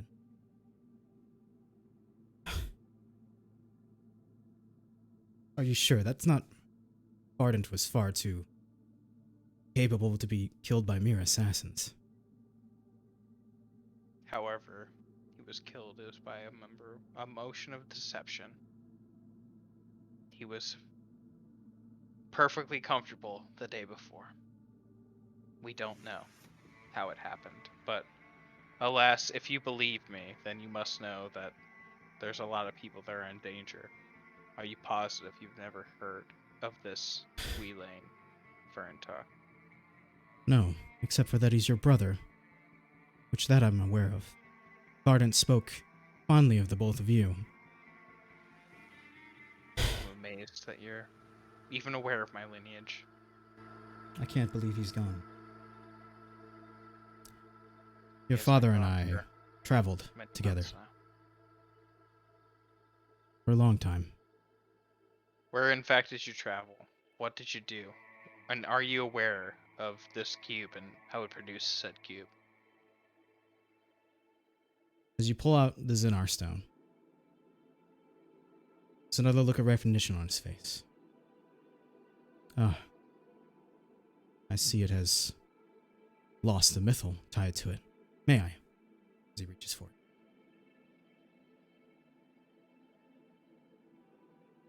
Hesitantly, I suppose. He'll kind of take it and just over to his desk and just set it down just to look at it while he speaks. You can see his eyes looking at it, but also looking through it. As he speaks more than he's actually physically looking. Fardent and I, we traveled with a group, sort of similar to yours.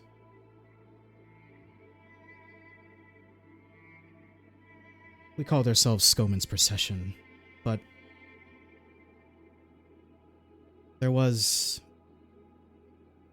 a darkness threatening the land. It's called the Strife Emperor. And your father and I worked with some of the other high-powered arcanists in the world, many of them not surviving. Still, we created this stone. In order to He stop the acted as Strife though- Emperor, He acted as though it was new to him. The stone's new.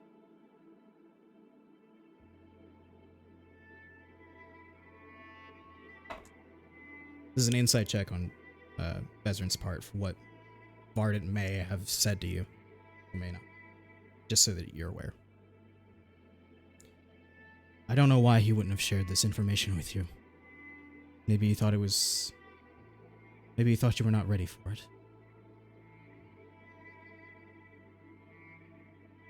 We needed these stones, several of them, to banish the Strife Emperor into Purgatory. Doing so required us to create binding elements across the land, to tie him enough to the material plane to then banish him. As part of this, your father, I, many arcanists, and other skilled warriors came together to see this through.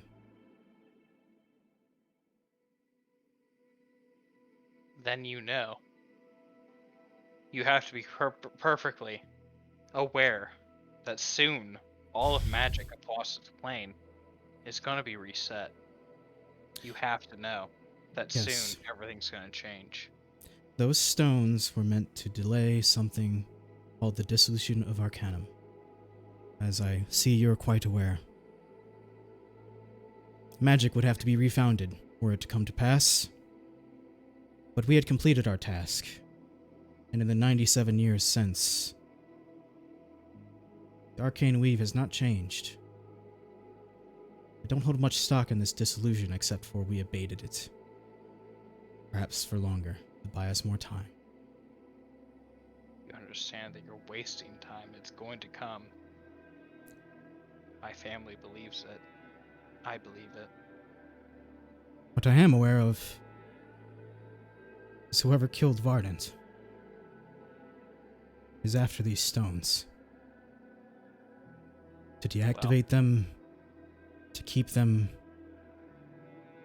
to use them, I do not know. But your father was targeted because of what we did. And I'm sorry, Maslin. He was a good friend. You're sorry. How perfectly acceptable that I've left my entire family, everyone and everything I've known, to come to you and alert you that this is all going to change rapidly. And the one person that I know that believes it happens to be dead. They also happen to be my father. And you think this is some passive conversation that beyond tomorrow isn't going to matter. That the dissolution of Arcanum is going to happen very soon. There's nothing proving otherwise. Sorry you feel this way about me. Your father and I really trusted each other. And I don't know who has the motivation to kill him and take the stone or deactivate it. Was it active when you first saw it? It was.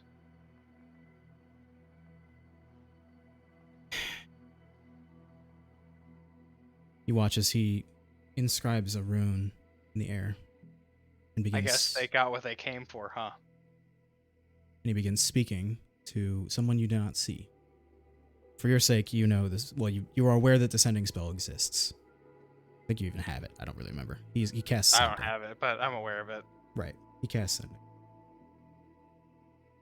Ludwig, Ardent is dead. Someone is hunting the Zinar stones.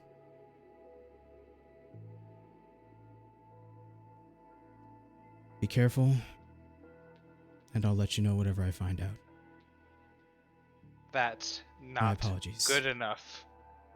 My father is dead. Tell me why, and tell me what this stone exists for in the first fucking place. It was a mythal created by several of us, skilled in the arcane, to bind the Strife Emperor to the material plane. The Strife Emperor? That was the name. The name of what? Some say a betrayer god. An evil god. Not like the ones you'd find here in the Gallery of Tribunals. A betrayer god.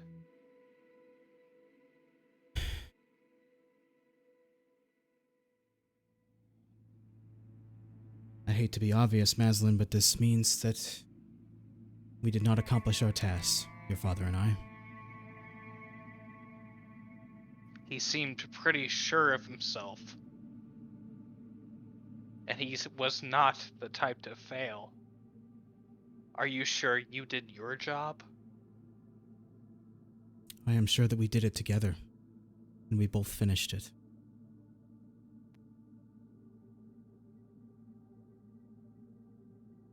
I have to presume that we got it wrong, or didn't get it all. Or perhaps someone in these intervening years has worked to undo what we have done. I will look into this and be in contact with you, Maslin, but I can't answer any of your questions right now. For I don't know the answers. Maslin's gonna hold out the cube one last time. He's gonna say, how many of these are there? 6. Are they all supposed to be active? Yes. Maslin's gonna look at the cube in his hand and chuckle. And then he's gonna toss it on the floor. And he's gonna say, if this one's not active, then I guess it's worthless, huh?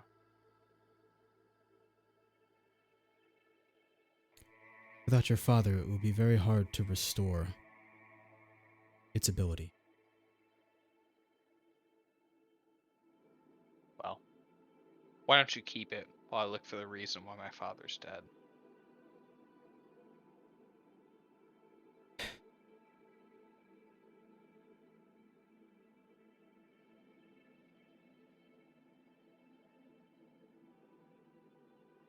I'll start to look into where we've been, and I'll let you know if I find anything.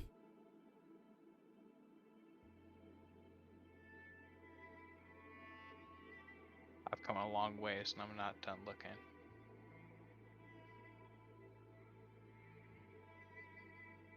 But just in case you know, the Furent are aware that we cannot stay within our boundary any longer.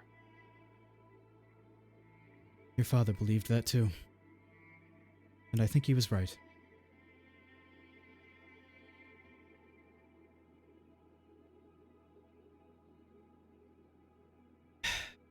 You see as he kind of bends over and scoops up the Zenar stone. Sets it in the center of his desk.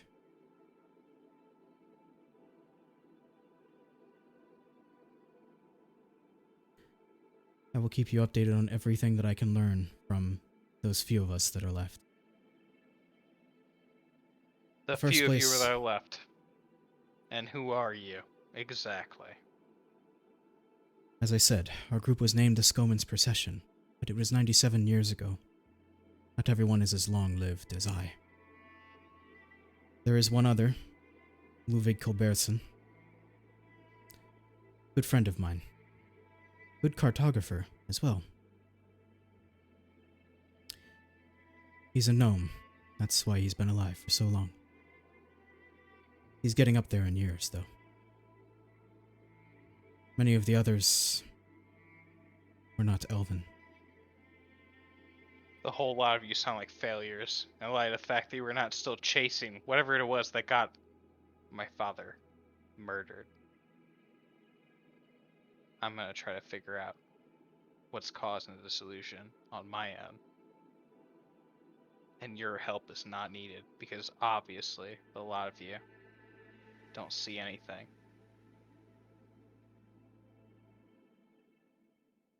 I'm sorry you feel that way. Goodbye. Maslin walks away.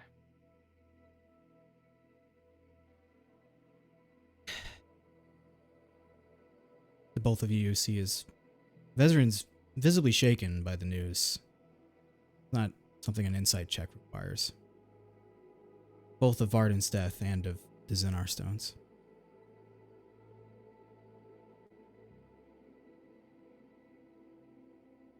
Did you two need anything?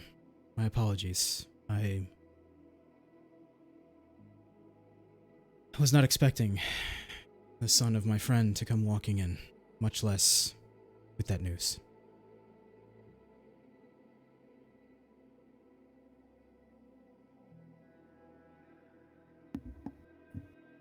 I'm good.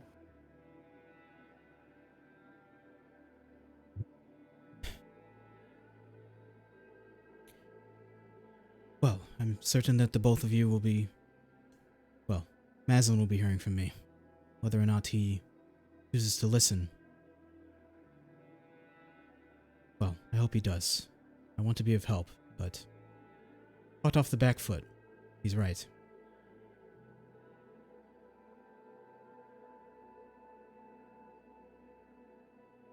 Yep, and then I'll try to catch up with Maslin.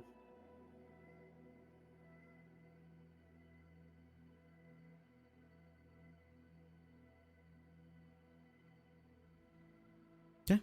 The both of you... Zesser and I assume you had no business with Bezrin. But you can ask him a great many questions. The both of you managed to catch up to Maslin out in the hall. Yeah.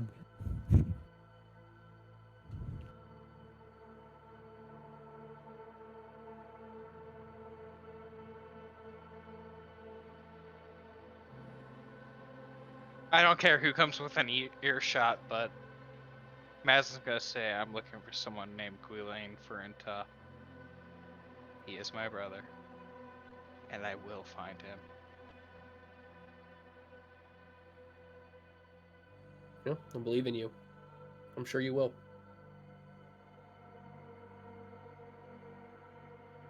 This empire means nothing.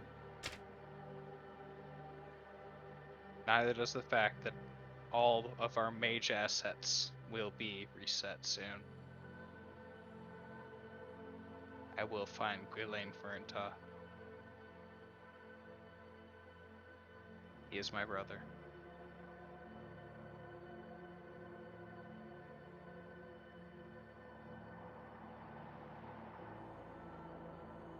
At this point, I'm looking to head back to our rooms.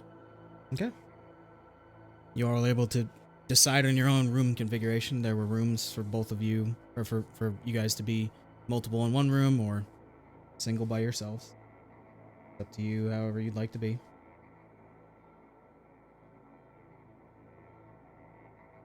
Drusk will grab his own unless someone wants to join in.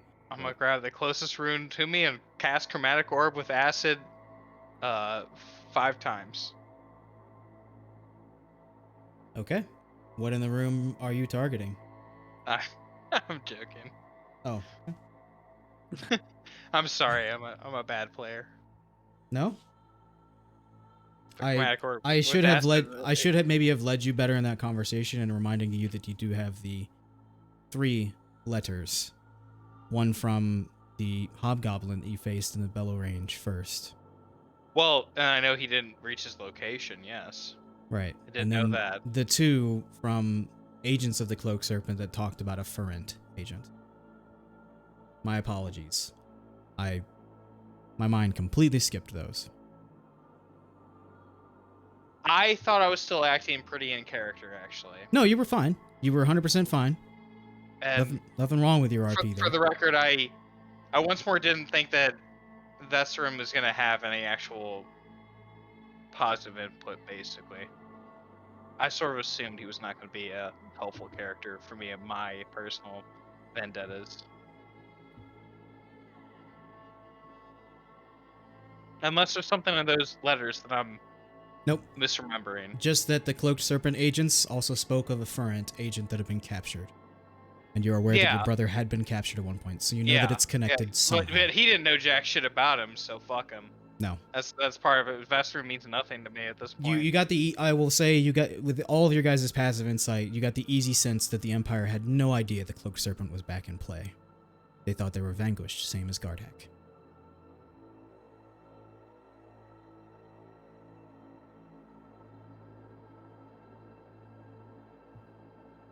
I also chose not to speak to the princess because I don't think she is worth a damn to me. It's just how Maslin feels. Okay. You all are free to spend the rest of your night, talk amongst yourselves. Anything you would like? Yeah, I'm gonna take some time to. I'm trying to figure out. Hold on. To place a spell in my ring. I think it's as simple as just casting the spell, but not actually casting it.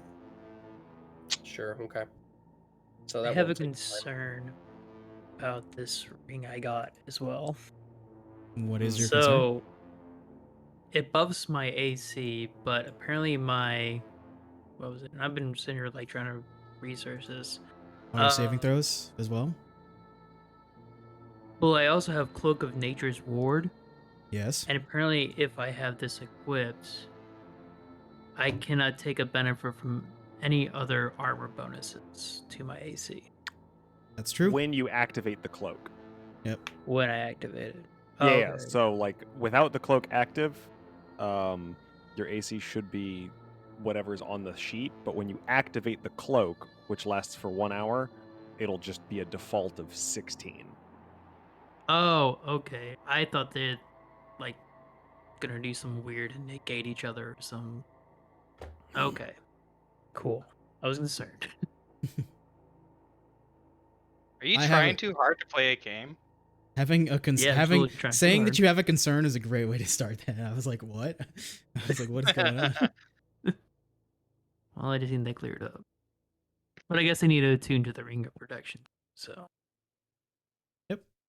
You may attune to any Yeah. items you would like. Assuming we've decided to all spend the night before heading out to Ember's Crossing, I will just start working on some potions. Okay. You may. What kind of potions are we working on here? I'll do 2 healing potions and 2 tinctures of healing if I have the time. Okay. You can get all the ingredients combined in the bottles. You reckon by the morning, 2 potions of healing will be ready. By the following day, the 2 tinctures. I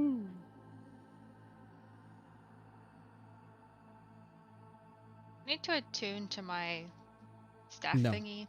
No, you do Okay. not. Also, that was another thing we were going to work on outside of the game. That's what I figured. Because I wanted to make sure to get your feedback so that it's not entirely. I want to make sure it suits what you were going for. But we had that discussion a long time ago, so we'll get through that. That won't be a problem.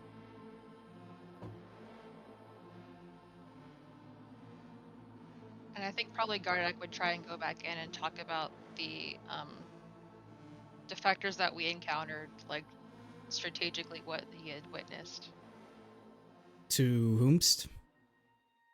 The whoever like came in and was talking about it, the Prime Seekers or whatever. Oh yes. Yeah. Hang on, let me I pull don't. mine. We don't have to role play it. That's probably something he would do. Yeah, to brief kind of them give on the lowdown. Yep. Yeah. That works.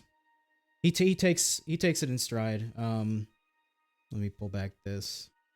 Put it somewhere in the middle of these notes. This is the worst. Like, I better show up more organized next time, shouldn't I? Of course, it's the absolute last thing. As you fill him in, you never got an introduction to the Prime Commandant of the Prime Seekers.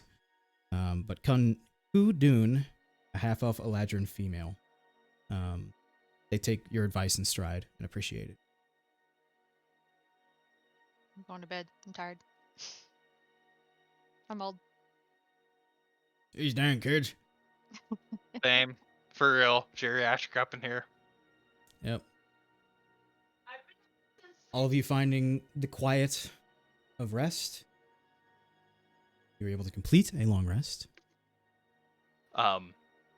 For just RP's sake, I'd like to go ahead and say that like Maslin just had the KOTOR bum bum bum bum bum bum of not aligned with the Breszi Empire whatsoever. Yeah, that's okay.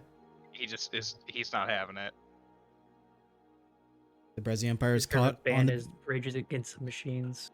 As Yeah, I said during the court meeting, you easily picked up the Breszi Empire had no idea the Cloak Serpent was back in play, and Vezrin had no idea Barden was dead. Bezrum, never mind. I'm not gonna talk, but No, yeah. speak your mind. I No, love well, feedback. I can speak my mind, but I can't speak Maslin's mind.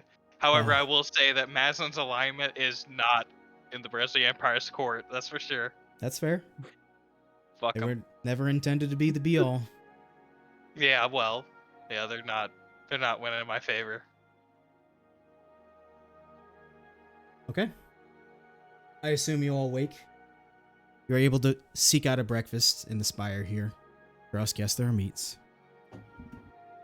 It is a lavish but still not extravagant breakfast. Fair food, fine food. Fine cutlery, fine, everything else. You're able to imbibe in wine in the morning if you so prefer, or any other brew of your choice, as well as just plain old juice and water and whatnot, or milk. Milk for some reason, because you're nasty. Maslin has tea. I take a little while in the morning and cast my speak with animals and tell my little buddy what's going on. So we're going back. Well, I guess we're gonna go find everybody and ask them what they know. There's some sort of resource or reason that our home was attacked, apparently. We need to go and check with them first, but would you like to go back? I want to go where you're going. Works for me, bud.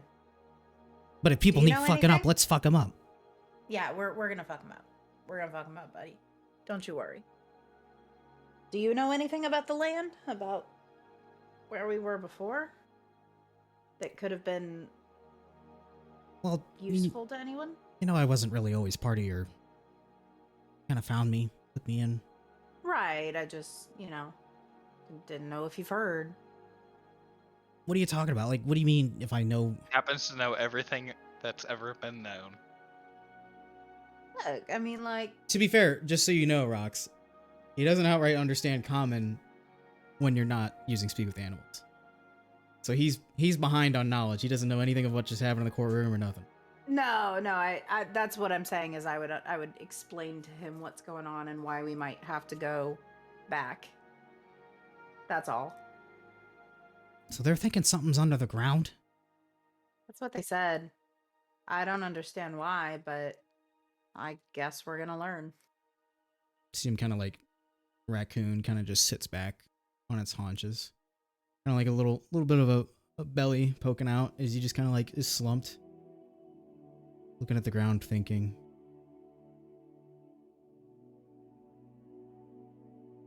Well, there was. A lot of the crevices in the side of the rock. You got far enough, there was, that stuff. As he looks over to the bed. That stuff. Yeah, that stuff. As he kind of like runs up and like puts his nose up against the brass, the metal of the bed frame. Oh. I didn't realize. Yeah, I'd If never... I think back, what were a lot of our weapons made out of? Like, were they? I don't want to be tribalist, but standard tribal, wood, Understood. feathers. You did not have access to metallurgy. Got it. That's what I was asking. Thank you. Okay. Makes sense. And that was just in the ground. Well, I mean, you kind of had to either dig or meander your way. I mean, I could fit. You couldn't fit. No, But- I couldn't fit. You're right. I mean, you're too strong. But yeah, Strong. there was always like this, it would eventually just stop, and it was just that, as he kind of like, again, noses the metal of the bed frame. Well, that's certainly good to know. I mean, it makes sense. I hope that helps. I guess it does. Thank you. Yeah. I mean, maybe that's some resource that they were after, but I guess our people will know. So, Well, hey, Rox, mm-hmm. when we get there, can I meet the guy who made me this? As he kind of like looks down at his armor, like leather armor that's been made for him. Who made it? I Your don't father. remember. Then yes, absolutely you can. He will be nothing but thrilled to meet you. Awesome. Do you like it? I mean, it works. So yeah. It works. Yeah, that definitely helps, huh? Well, another long day. But gotta get going soon, I guess. All right. Do I get back in the bag or? You can go wherever. Do you want to sit in the bag? Do you want to sit on my shoulders? It's up to you. I was thinking maybe I could just like, I'm up, stay there. Yeah, definitely. I've never asked if you had a preference. The bag is really more for safety, so that's the only time you have to go in. But I mean, it's extra nap time. Hitch a in there. ride. Extra nap time. Love it. Extra nap time. Yep. Yep. Okay, buddy. Each of you situating all of your gear. Meeting together, I presume. And if no more affairs are in order. Rousing a meeting with Alia Vendi. Take that as a yes. Yeah. We all gathered together in front of Alia. We did stay the night. I hope your accommodations were comfortable. Things around the spire here have gotten a little complex. As doubtlessly you overheard, the dynasty is making military moves in the northwest. None of your concern, but most people are quite busy. I won't be able to spend too long with you all. If you don't mind, shall we be away? Let's do it. Let's. Right. Everyone gather close. You can see as she kind of pulls out from underneath her robe as well as her chest piece. She's got a robe put over her chest piece. She takes out this device, almost cylinder. Twists, kind of pushes a button in it. And as she does, this small little rift pops up next to you. Quickly, if you please. I do a cannonball into it. As you all pile through the teleporting rift, that is where we're going to end the session. Stuff. Teleport. All right. And I was just about to cast Chromatic Orb against Rust. Well, the heck? No. maybe next time. It's not gonna end well for you, bud. I'll say that. I mean, we can try. Well, I hope you all Maybe it enjoyed was- yourselves. Maybe it was cast lovingly. I enjoyed myself, and That was of course, super fun. yeah, that was a really great D&D session, actually, 100%. I'm Those so excited for that axe. You have no idea. all of those scenes have been living rent free in my head for like however long it's been, a long time. They've been living rent free in my head. Absolutely rent free. Didn't pay a single goddamn dime. Well, hey, also, just Maslin, I knew he was going to have a hard-nosed stance, actually, because he's the young buck type, and sorry to drop it on you, but he took a stance, so... No, it's all good. It's all You good. totally leveled up after being level 5 for a year and a half, right? Right, Alright. right. You We did. didn't do anything. Oh! No, but this is the beginning. Well, this session was the beginning of Act 2, but I already planned for no combat. So I was going to wait until the story moment to give you your next level. So while we're here, I suppose, let's roll some HP for our next level. Wait, but we're not leveling up, are we? No, we are. You guys are leveling No, up at the end of the You session. just yes. said that. Sorry, I was distracted. It was a meme that came true. No, I had Okay. intended to give you guys a level up. I just wasn't going to do it on stream, but you mentioned it. I said, fuck it. I don't Sure. remember what I am. Am I 10 You or are- an 8? You're an Yeah. 8. Hell yeah. Gotta figure out how to level up again. Oh my Gardek, you're a God, I haven't- D10. Not like haven't on thought D&D about this. Beyond. Oh, click on There it the... I found it, yeah. This is rough. Ooh, 6. Not bad. Nice. I was so nervous to 9. roll low. Wait, well, Fucking, I got 8, bruh. Roll a What are we D6. You're a, rolling? you're a D6. You can't get an 8. We're leveling up, Ian. Roll What, your really? hit dice. Oh, you're my- right. Oh, like these. I got a 6. Hey. There you go. Plat. Oh, good, a 1. You re-roll ones, Oh, because cool. ones are fucking lame. Oh, cool! I got a 6. There you go. Hey, Look at that. maximum. Heaven and hell, baby. Yeah. Let's rock. So now what do I do? I just like add that. Yeah, I'll tell you. You After the just stream. like add that, yeah. Yeah, Oh, I'll no tell you- worries, bud. I'll tell you how to do it after the stream, Ian. Do I get a default Okay. amount of health every time I level up?